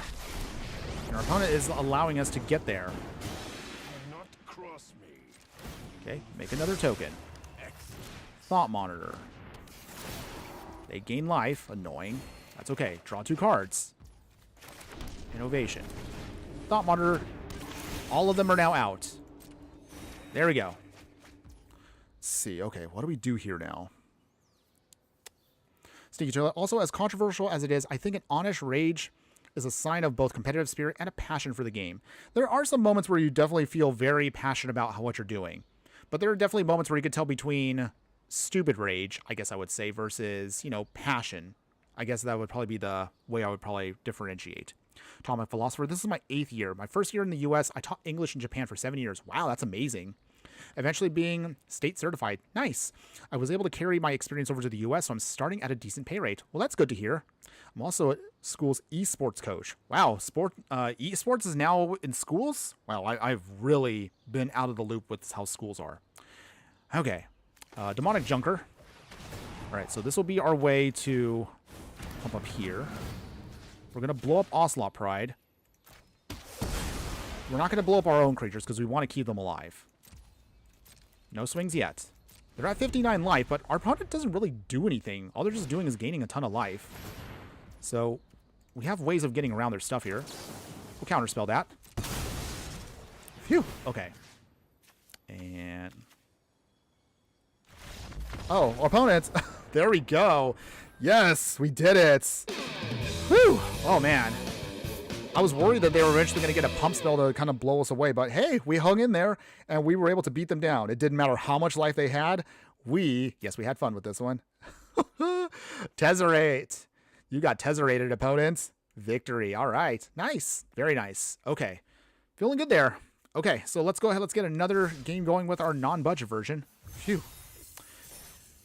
This is starting to make me reconsider that maybe we should put in maybe 1 copy of Ugin in the main deck as kind of like, again, our emergency panic button against maybe matches like that where we really have to worry about getting wrathed. But I'll think about that near the very end. Something, again, to really think about. You also teach ESL. Wow, you do wear many hats. You really are very impressive with teaching. That's good, though. We definitely need more people that can support what you do. So kudos to you for that. You have my respect. We'll have a meeting to choose late next week. Probably Valorant, Rocket League, or maybe another. Schools usually choose 2 or 3 games to compete in per season. That's interesting. Sneaky Toilet. I signed up as a Dota coach. Oh, okay, wow. You guys are all into this esports stuff. There's been a part of me that kind of wishes I kind of was at a different age where I feel like this actually would have been something I totally would have done. But I feel like now, because I've become an older person, the best I could do is maybe just support from the older games like this. Yeah. Okay. Play our Icegar. Hold on. Townland tapped. Okay, opponent, what you got? Dense Planet. Yes, I'm still struggling to get myself into IT. At least IT support. Well, IT is huge now. More than ever, by the way. For those that can do it. Best of luck to you, my fire friend. I really do hope you pull through with it. I know you can do it, though, and I know you'll be able to be successful. Meanwhile, all I'm trying to do right here I'm just trying to get by on life with just being a humble little streamer here and there in between my full-time job. But hopefully we can get there myself. I would hopefully like to make it someday myself. Put down our Icarmoon Gauntlet. Alright, opponents. Well, if they're playing mono red, they probably could have Artifact Hate, but if they're playing Kumamos, I don't think they're going to have any actual Artifact Hate in the main deck. So I think we should be safe.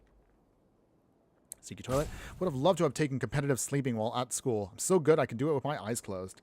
Ah, I see what you did there. Oh, you funny. This guy's got jokes, everybody. This guy's got jokes. Atomic Philosopher, I really do wish I was born 20 years later. I would be competing at high levels, I'm sure. My only claim right now is I'm playing Overwatch in college tournaments. Unfortunately, my college was so small, there were only 3 of us who were actually at high competitive level. Wow. I don't know. I could never get into Overwatch. I tried, but it was just not my jam.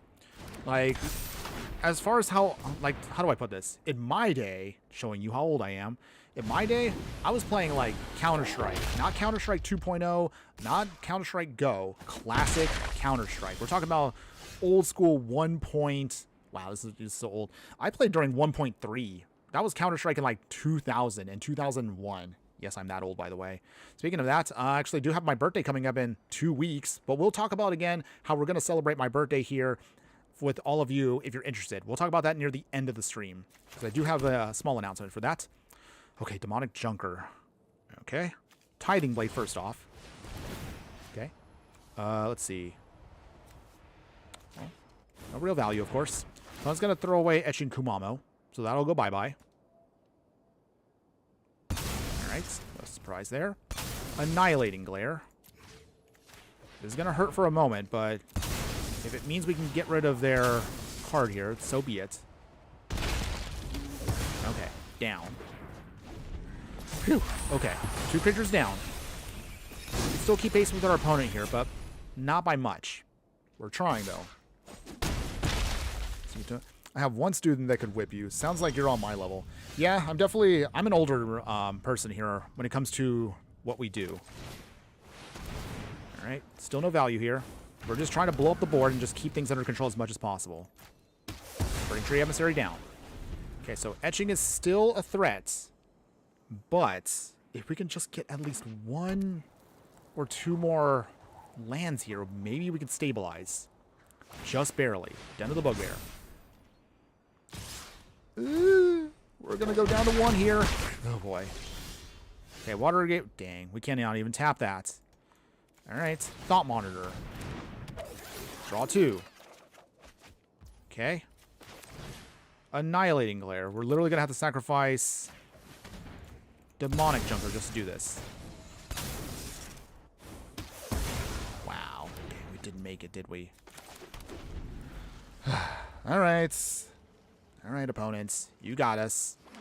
Do you have a burn spell? Or I guess they could use Robin Op Ruins too if they really want to. Not that it matters, because we don't have any other options. Okay, opponent.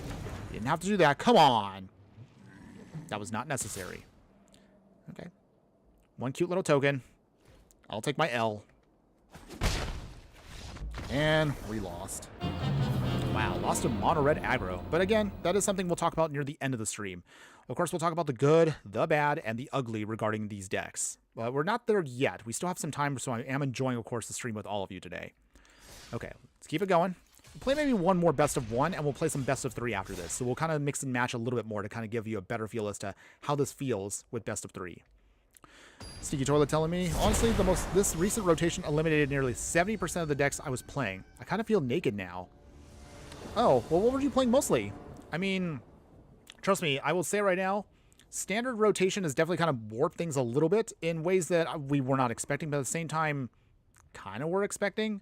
If anybody out there that's right now dealing with Vivi was a mistake. I don't even know if I want to have time for this, but I might actually try to do a video within the next couple weeks to explain why VV is a mistake, but at the same time, the problem it exemplifies with Universes Beyond. There's a new problem that has popped up because of these sets from other franchises, and it's something that I'll probably rant about here in just a little bit here. Let me get a second here. All right, so we got Tezzeret's Counterspell. All right, pretty good hand here. We can definitely start pumping up Tezzeret here very quickly. Okay, so let's start with Vault of Whispers. Back in my day, the only mobile game was Snake, and we played it like an ancient scientific calculator. Oh boy. Let me tell you about the old days, about like how it used to be. I can tell you again, like back when I had to borrow my friends' graphing calculators to play like whatever games they programmed onto that. Man, that was back in the old times. I was a person that actually played like, I don't even know how to say this. Like it was, we're talking about the olden days where I would play like, you know, I had a Game Boy. So I can tell you about those times where just trying to sneak a Game Boy into school to play that during recess. Fun times, but yeah, that was during the time when it was not cool at all to play video games back in the 90s. Memories. My favorite game was Dragon Slayer. It was great. I never played that game. Funnily enough, I have an old Nokia. Ooh, that's cool. Some of those old Nokias, man. Cell phones back in the day, let me tell you, cell phones back in the day felt so cool back then. Not like the ones today. Like, not to sound like an old man, but I'm going to sound like an old boomer for a second here. You know, phones these days just feel like they have no fun charm to them. Like, when it was like 20 years ago, phones... Oh, they killed our Tezzeret there. That's annoying. Back in those days, like, it just felt like anything was possible when it came to making phones. Phones can come in all shapes and sizes, and it was amazing. It was a really fun time for tech. But now it feels like everything's been streamlined and kind of bland. Just giant slabs of glass. Maybe yours folds, maybe yours doesn't. It just feels very kind of meh. Kind of miss that when we had some really fun ideas. All right. Before I continue on. All right, we'll play another Tezzeret. For this one, we'll make a Thopter. All right, I guess we'll go on the beatdown path now this time, opponents. Huh, they're playing snow stuff. Should I be worried? Oh, mine was a Neverhood. No one knows what that is anymore. Neverhood? That's not the drug game, is it? Was that old game where you played like a dealer or something on like a graphing calculator? I might be mistaken. That might be something else. Let's see. Okay. Okay, so our opponent is playing a Giants deck. Okay, now I get what they're trying to do here. So I see. Okay. Remove gauntlets. We can now start making more tokens here. And then Annihilating Glare. We'll sacrifice a token. Small price to pay just to keep the board under control. Okay, opponents. Tectonic Giant. So what do they do? They'll exile some cards. Okay, that's fine. So I play Standard and almost never see VV. Wow, you don't? Granted, I'm the only in Diamond, so it might be worse higher up. You may be right there. That actually might be the problem. Not saying that, you know, at lower levels you don't see VV, but trust me, like, I have seen VV in various instances, and it is a problem. Like, a serious problem. I know on our last stream, when we played on Standard, we saw some VV decks, and we actually managed to beat one, so that was kind of nice. But yeah, play enough in Standard, and I think eventually when you get to the higher levels, you're going to see nothing but them. So it's going to be really disgusting after a certain point in Standard. But it is a problem I do want to talk about really quickly here. So my issue with VV and Universes Beyond, no matter how much the set is beloved by fans, the issue is cards from Universes Beyond have to be cool. They have to be strong. Because again, say like with Avatar coming out or Spider-Man even, if you get nothing but weak cards and they're just only there for flavor purposes, no one's going to care and no one's going to want to play the cards. That's why you have the Infinity Stone. The Soul Stone was announced for the Spider-Man set. That's a cool card. It's amazing, but it unfortunately does exemplify an issue that we have with the setup. Because of cards like that, you have to keep adjusting the power level. It's going to make it, unfortunately, a problem for everybody. Okay, draw a card. Okay, so we have plenty of counter spells now, so that's good. We'll draw 2 cards. Of course. There we go. And we'll swing here. Now we have plenty of counter spells for days here, so we should be good to go. But yeah, so going back to that rant real quick, that's the unfortunate problem with the setups. You have to keep making stronger and stronger cards just to stop people. I'm sorry. You have to make... Hold on. We'll do this real quick. There we go. Now we can ultimate with Tezzeret next turn, so that's actually good for us. But you have to keep adjusting the power level of Universes Beyond sets to keep up with people. That's the only way people are going to care about buying into the sets. All right, there we go. We got another win there. Well, I'm trying to finish my rant. Nice. Okay. Ikraboon, those cards together, amazingly powerful once you start getting counters on Tezzerets. Okay. Okay, we're going to jump to best of 3 for the rest of the stream. I don't stream as long as other people out there because, as I've mentioned before, I unfortunately do have to do big boy stuff and take care of a lot of things outside of stream. But I still appreciate all of you being here today just the same. So thank you for that, everybody. I will hopefully try to have maybe on our next player battle stream, I'll try to see if we can maybe stretch that one out just a little bit longer so we can have a little bit more time and fun together. Tom the Philosopher, yep. My first gaming experience, actual first, was on an old brick game style Game Boy that my uncle gave me a secondhand for Christmas. It was an expensive machine started with Super Mario Land and Tetris.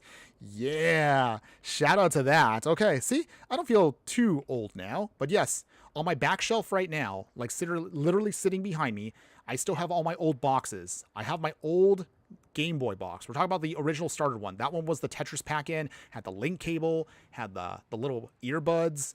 It was the old brick one. I still have my old brick Game Boy. It's in storage right now. It has definitely seen better days, but I still have it, so I'm really happy I was able to keep it. And I was really happy that I managed to keep all my boxes. That was the one thing I'm glad I was taught by my older brothers. Just keep stuff like that. You never know when you're going to want to have them again, and you're definitely going to regret it if you throw away the boxes. Okay, so can't really do anything with his hand, so smell again. Okay. Still not ideal, but we're going to keep this hand. We'll put away 5-drop Tezzerets, and hopefully we can draw into more lands. Tom Philosopher, hobby suggestion: if you want to have fun with tech again, at least think it's fun, learn some basic hacking skills and destroy small Russian websites. So, is that what you do for fun? Just kind of like mess around with like that kind of stuff? Spicy. But, I mean, mostly what I do here is what you see right here, right now. It's usually just me just streaming, making videos, because I'm just a silly little fireball VTuber here, just doing his own thing. Tommy Philosopher, no, it was a platform with claymation graphics made for Windows 95, 98. Oh, okay, well, thanks for the clarification on that one. Now that gives me a better idea of like what it is. I probably would have to look it up later on. Opponent has Azorius mana, so I'm a little concerned about that, but we'll take down Tezzeret just the same. We need to get out artifact lands. So this is kind of nice about, again, what I like about Tezzeret here is he can still tick down to pull out lands, which is definitely something you can take advantage of if you don't really have small artifacts to pull. Sneaky Toilet. I've seen that VV Cauldron deck is something that CGB brought up, and something is kind of broken. Yeah, Covert Go Blue did talk about that. The deck is absolutely stupid. Like, Cauldron mixed with VV just makes for a very unfun experience. I know some people like that experience, but I'm not fond of it. But we'll see. We'll see if they do anything with the deck. My concern is they're not going to ban VV because it's so recent from the Final Fantasy set, and you know Wizards has to sell that product, even if it's still not quite available at MSRP. VV is going to probably stay around at least for 1 year before they start dealing with it. Unless if it gets to a horrible point where it's just no one's having fun anymore, then they'll emergency ban it. But I don't see it at least happening for a little while. Fragment Reality. All right. Okay, opponents. We'll play our Nesting Ground.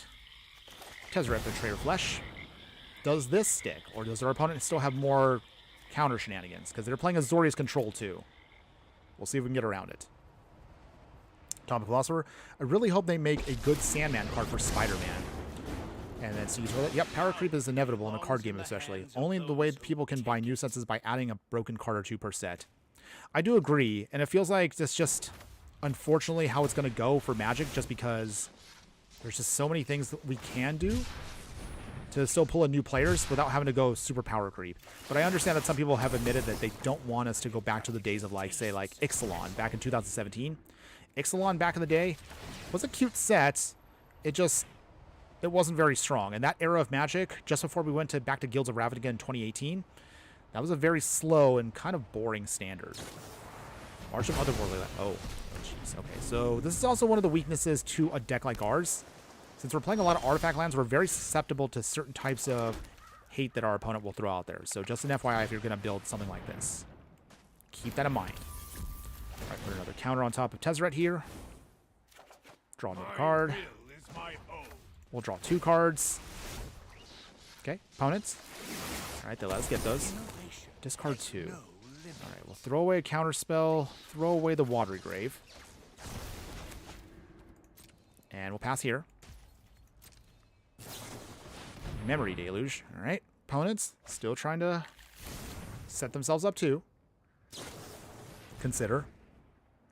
Tommy Philosopher, my OG Game Boy is in a display case in memory of my late uncle. He died from Alzheimer's last year. He was truly one of the greatest men who ever lived. Oh, I'm sorry to hear that. My condolences. But it's nice to know that you do treasure it, and now you've placed it in a way where you can always remember him. So that's nice. That is really nice. Okay, opponent here is bouncing away our Tezzeret. Annoying, by the way. That's fine. Not a big deal. Okay, we have Archway of Innovation. We'll play Tezzeret again. Let us tick up to make a token. Pumps up treasures here. Mana still obeys me here. Let's see. We'll wait a little bit longer here. So we still have 2 Tezzerets, but opponent does have Teferi, which is also a problem for us. We'll see if we can get around it, though. Right now it is control versus control. Who can outdo who? We still have 2 counter spells waiting in the wings of key in case we need to do anything. Opponent, though, they're looking at our nesting ground.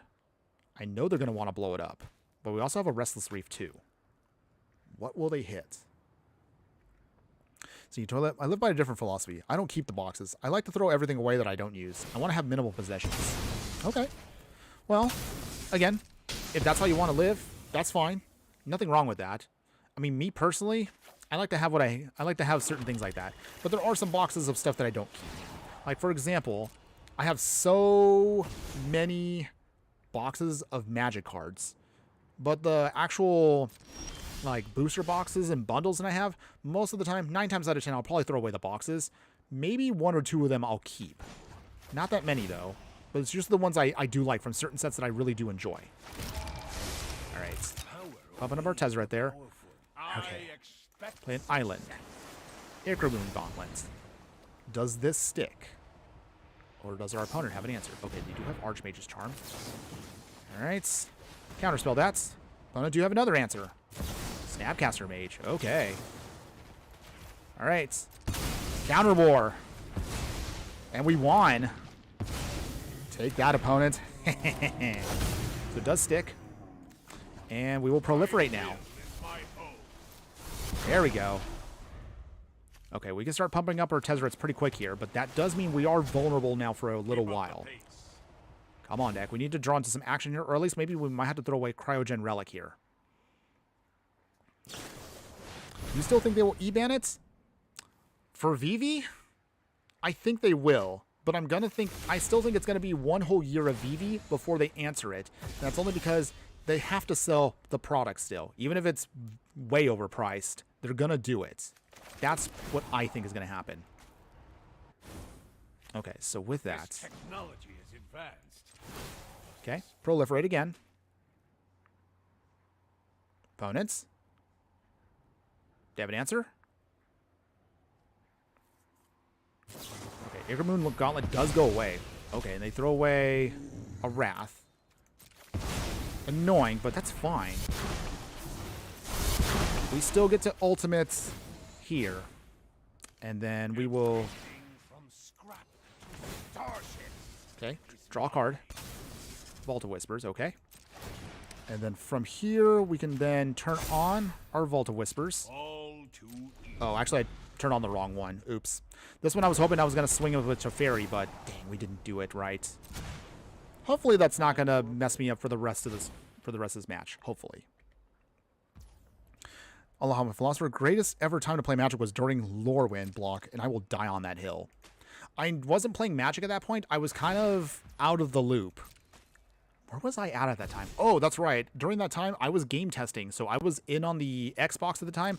I was actually testing over at Activision. This is actually a story I always tell everybody. So yeah, I used to be a game tester many, many years ago. I used to play I was a game tester during the Guitar Hero era of gaming. So yeah, that was a wild time. What do we do here? Do we want to keep making more value here? Or do we want to start picking out our opponent here with stuff? We'll tick down an ultimate again. So the emblems at least cannot be touched. Vault of Whispers. Pumps up Tezzeret here. And then... Okay, opponents. So we start turning our artifacts into things here. We really could use at this point, our other stuff. I'm talking about, like, if we only had our indestructible stuff, we'd be good. Okay, opponent, of course, is going to have an answer here. I know they do. They have to. And it's probably going to be the Wandering Emperor. So, swing here for both. Do they have the Wandering Emperor? I know they do. Oh, Snapcaster Mage. Oh, okay. Not quite what I was expecting, but okay. So what do they bounce back? March of Otherworldly Light? Yeah, they do. Okay, so that means one of our creatures will die. It is what it is, though. March of Otherworldly Lights. Joy. This is a very risky game plan just because of how our artifact lands work. Turning them into creatures does mean we will lose lands. But it is a small price to pay if it means that we can still do our game plan here. Okay. All right. We'll see.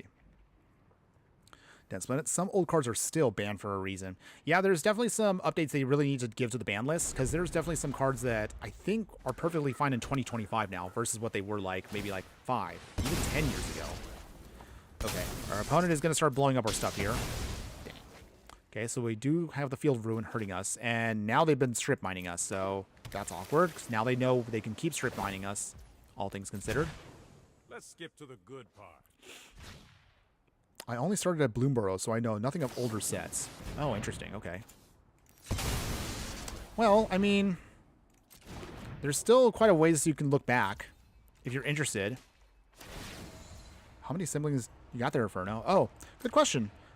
I am the youngest of 6. So, yeah, I have a really, really big family.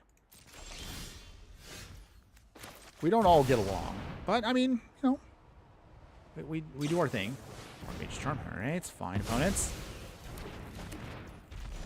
We will make an Ethereum battery cell. That does pump up Tezzeret here. Oh, and our opponent has had enough already? Alright, nice. We take game 1. Okay, whew. Okay. That's good. Okay, so we're ahead. Okay, so now that we know what our opponent's playing, they're playing full-on control. So what do we do against control decks? I guess we might I guess this might be the Ugin match. So Demonic Junker doesn't help us.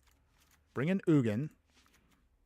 Let's see here. What else do we not really need? Tithing Blades don't really help us that much. We'll keep 1. Annihilating Glare, of course, will be for the Planeswalkers. Grim Baubles also can go away. And then, I guess this is the Kappa Cannoneer match. I think so. Let's do it that way. Or maybe the Ether Spellbombs might be a cheaper, better option for us here. I don't know. I'll have to think about it here for a second here.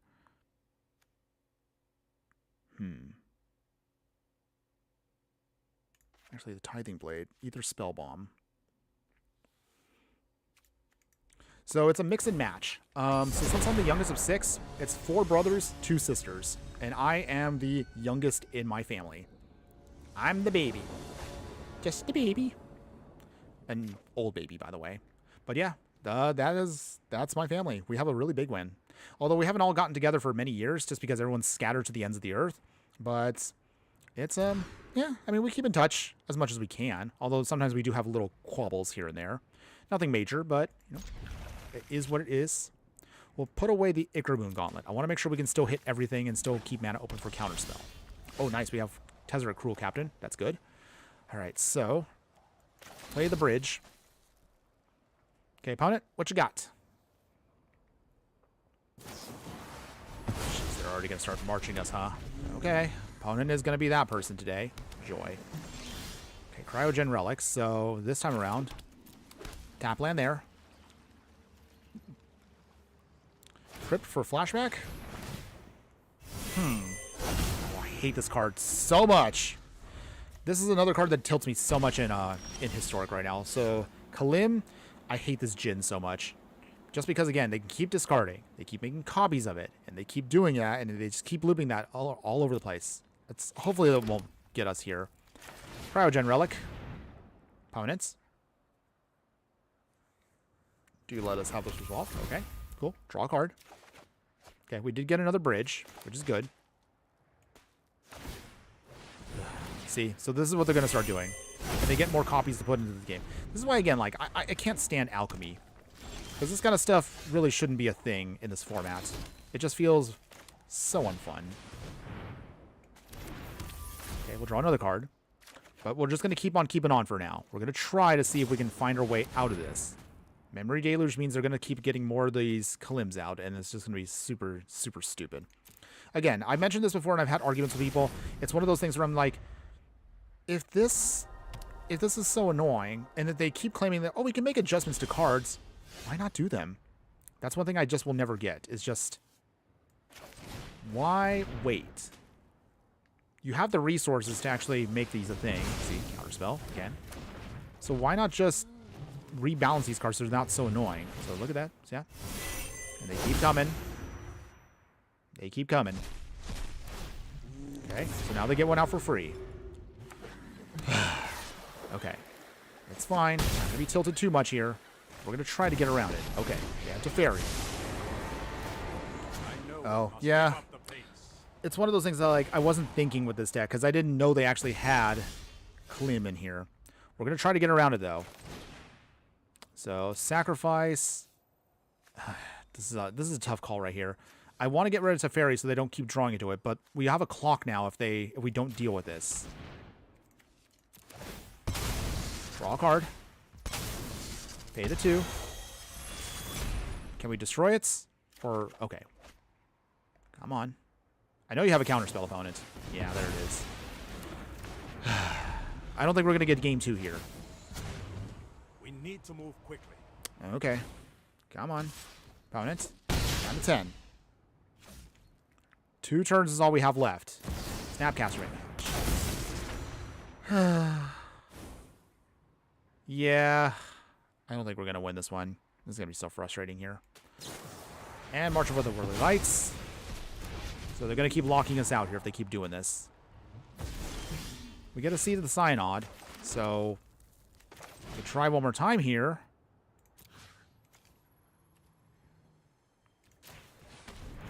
Sacrifice the Cryogen Relic again. Pay the 2.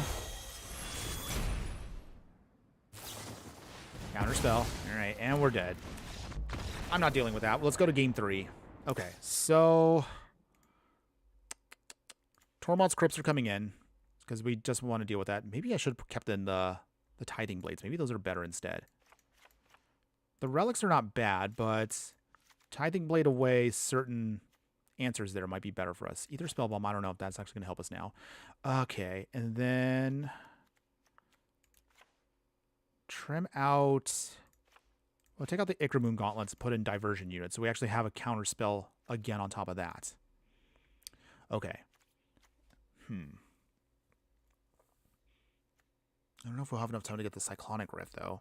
Blackstaff would be nice if we can just maintain creatures, but I don't know. We'll try this. Looking at the clock also, everyone, this might be our final one here, so this might be our win or lose match. Psych. The hard part with Dense Splendor of the Psych Rift is just, I feel like he's going to counterspell it even if we wait forever for it.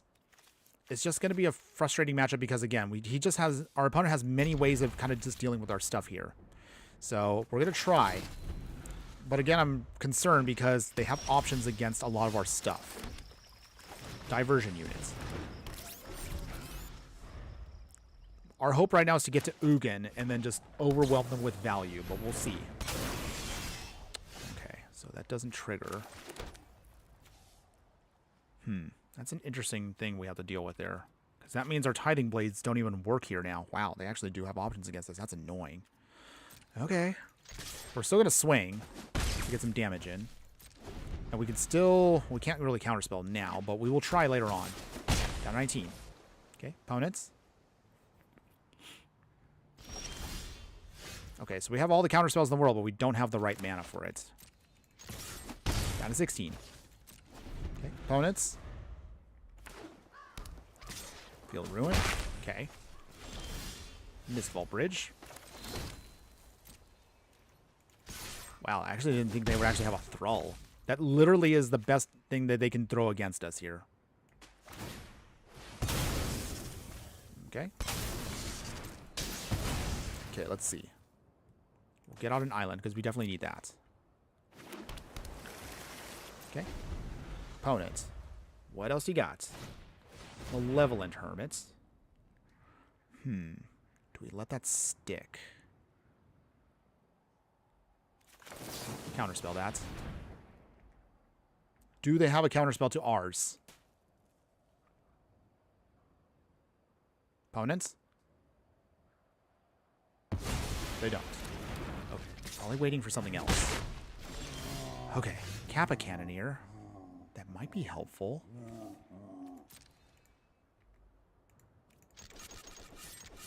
Come on. Attack. Wait. It's not letting us attack.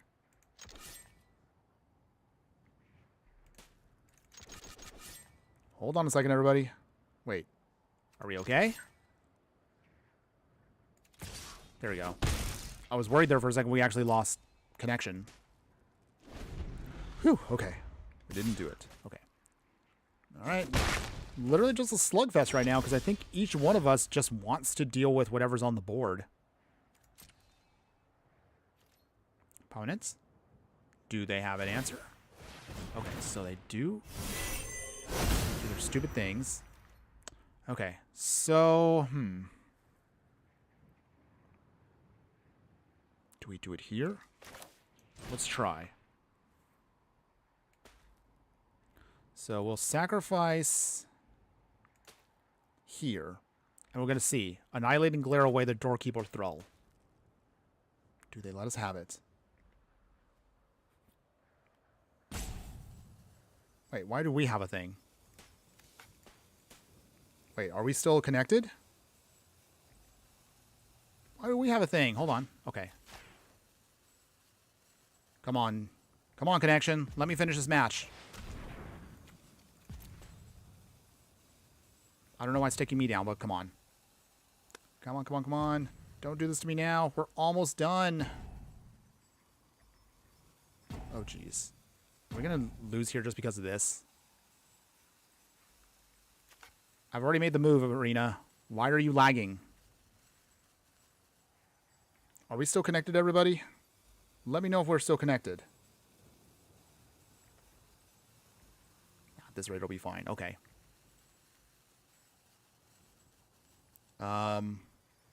Did Arena poop out on us? Oh, boy. Okay, well, if I lose here, I lose here. It's still frustrating, but I don't want to lose because of a stupid connection issue. Okay, come on. Arena. Hello? Please fix yourself. Maybe. Yeah. Looks like Arena decided to poop out. Maybe Arena's had enough of our shenanigans today, too. Very possible he's catching up. I've had this happen before. I hope that, yes, this will all just resolve itself. But while we're waiting... Okay, I guess I have another question I want to ask everybody while we're waiting for Arena to fix itself. So, as long as we still have... As long as the stream's still going, I guess we can just do this. So, I'm looking at doing possibly, I think it might be August 29th. That's what I'm shooting for. That's going to be the day after my birthday. We're going to try to have a live stream on that day. That week, I'll probably only be able to do one live stream. So that will be the week we're going to do the player stream. So it's been a couple months.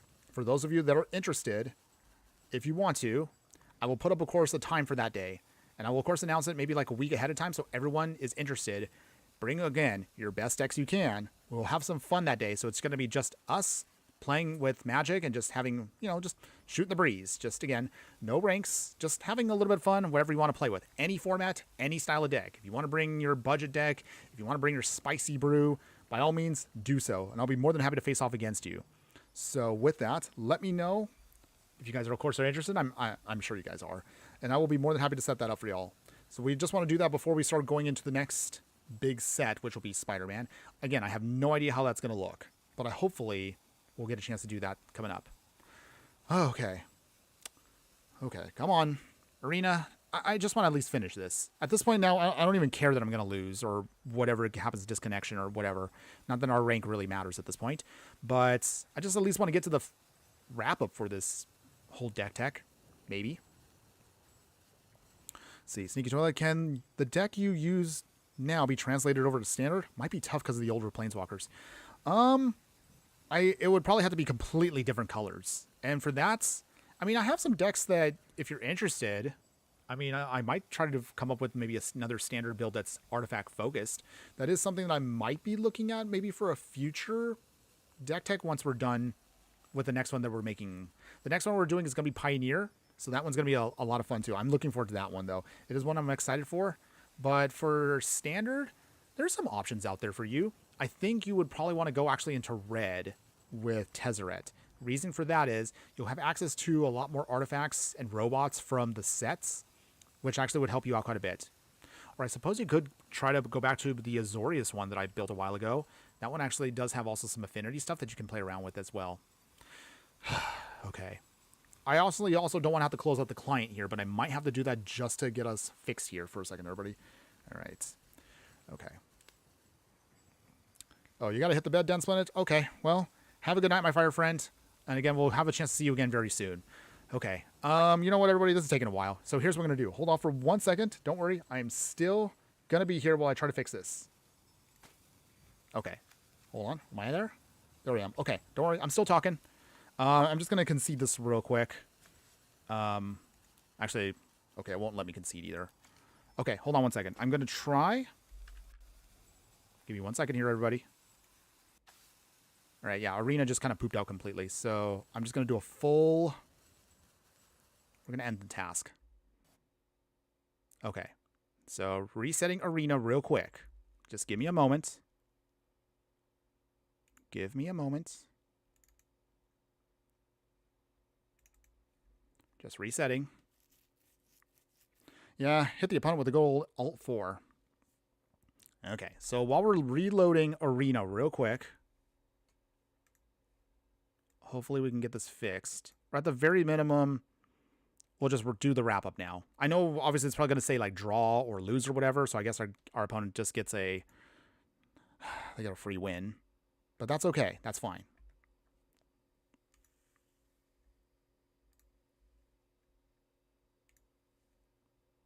Okay, come on.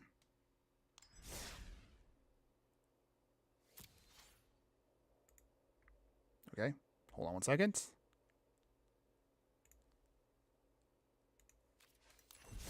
Okay. Okay, hold on. I'm still there, everybody. Don't worry. We're jumping back in. Oh no, I disappeared for a moment. Ah! Okay, don't worry. We're going to come back right now.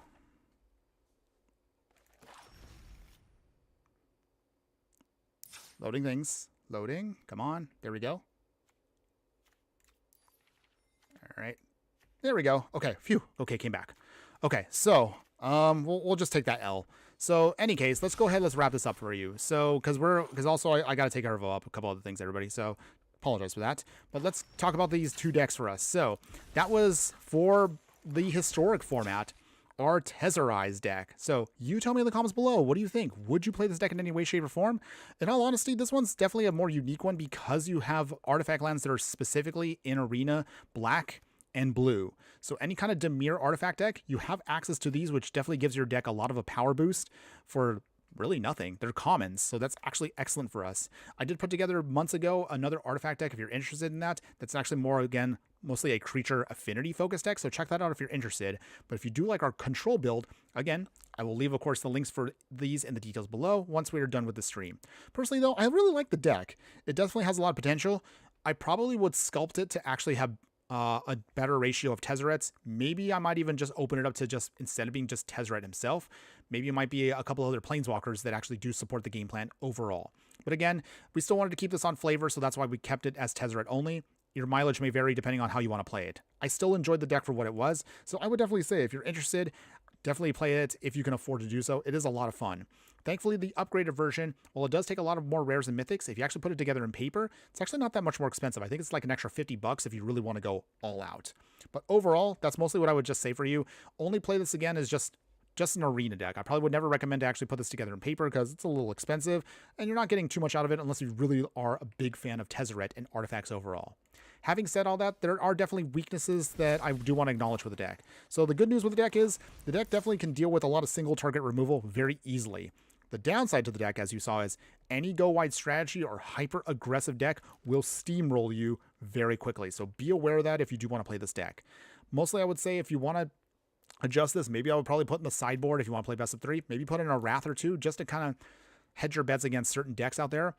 Kappa Cannoneer, I didn't get a chance to play with it, but it actually is, I think, a great single target attacker that can really help you push wins out. If you can afford it, bring in Ugin. This would probably be your strongest quote-unquote Wrath that'll just blow away opponents if you don't want to deal with them. So again, mix and match your artifacts and your Wraths, and I think you might be able to pull off something even better than what we did today. Now, with all that said, if you are still there for just a little bit longer, everybody, my true fiery friends, thanks again for hanging in there for just a little bit longer because you're going to get a little idea as to what is to come for the next week or so. So we have our seafood boil deck. So this is going to be using Ragast here. So this will be a deck type that I'm still working on right now. Hopefully we should be able to get it out by Monday morning. If not, definitely Tuesday morning, this deck will make its debut. So we'll talk about this in depth. We'll have some gameplay footage for you to show you how well the deck runs. It's actually a pretty fun one. I do love what it does. Beyond that, I'm still trying to work on a couple other decks that are still a little ways away. We have a new version of a poison deck that is utilizing one of the new artifact creatures that initiates poison on artifact creatures from the set. So that's something I'm still kind of working on. I know I don't really have like a list or anything fully complete now, but that will be something that we'll talk about. And another thing we haven't really touched upon at all from Edge of Eternities is we haven't talked too much about white or green all that much. There are actually quite a few cards that I do want to play with in here. I do want to play with Diadrin Synthesis Amalgam here. This is actually a really fun one here, and we could do some +1/+1 shenanigans with it. So we're going to try to do a +1/+1 counters deck once we get that going. So looking at mostly a poison deck and a counters matters deck over the next week on the next live stream. So that'll be that. Once we get to that, we'll try to do at least maybe one more, maybe another spacecraft deck in the future. That's going to be coming up. That'll probably be the last one we're going to do before we get to Spider-Man. And of course, as I mentioned, we're about a week and a half away where I will have a chance to play against all of you. And again, we'll announce that coming up soon, what the dates are, and of course the time. August 29th is what we're shooting for. Time-wise, I'm not sure yet, but again, we'll have that solidified once that time comes. But otherwise, that is it for today, everybody. I got to get going to take care of a bunch of other big boy stuff, and I also got to get ready for my real big boy job. But again, I appreciate all of you joining us today, everybody. So once again, we're going to give a shout out to everybody that was here today. So again, Sneaky Toilet, Dan Splendid, as always, my fiery friends. Appreciate you always popping into the chats whenever you can. Atomic Philosopher, thanks again for joining us today as a brand new fiery friend. I really appreciate you showing your support and love for us across multiple streaming platforms. I do see you, of course, over on Instagram there. Was it Min? 1407. Thanks again for joining us today. Even though I know you didn't get a chance to chat, I still appreciate you still popping up just the same. So thank you again for that, everybody. Anybody that I don't see in the chat, or if you were watching on a different platform like Instagram or X, again, one more time as always, I apologize because I didn't get a chance to see your names. But if you do manage to make any chatter, I will still try to reach out to you as much as I can. But either way, thank you everybody for that for today. I really am really appreciative of this small little growing community of fire friends that I do have. But with that, that ends it for today, everybody. As always, we're going to have a lot more fun next week. We're looking at Wednesday for the next live stream, so stick around for that, and I'll be more than happy to show you what spicy build I've got cooked up on a budget for you. Otherwise, have a wonderful weekend, everybody. We'll get a chance to do this again very soon. And hopefully, again, we'll have a lot more fun. And hopefully our connection will be a lot better next time around. But as always, before we go, just remember that no matter what you do play in the game of life, always be sure to burn bright. We'll see you again Wednesday, everybody. Later.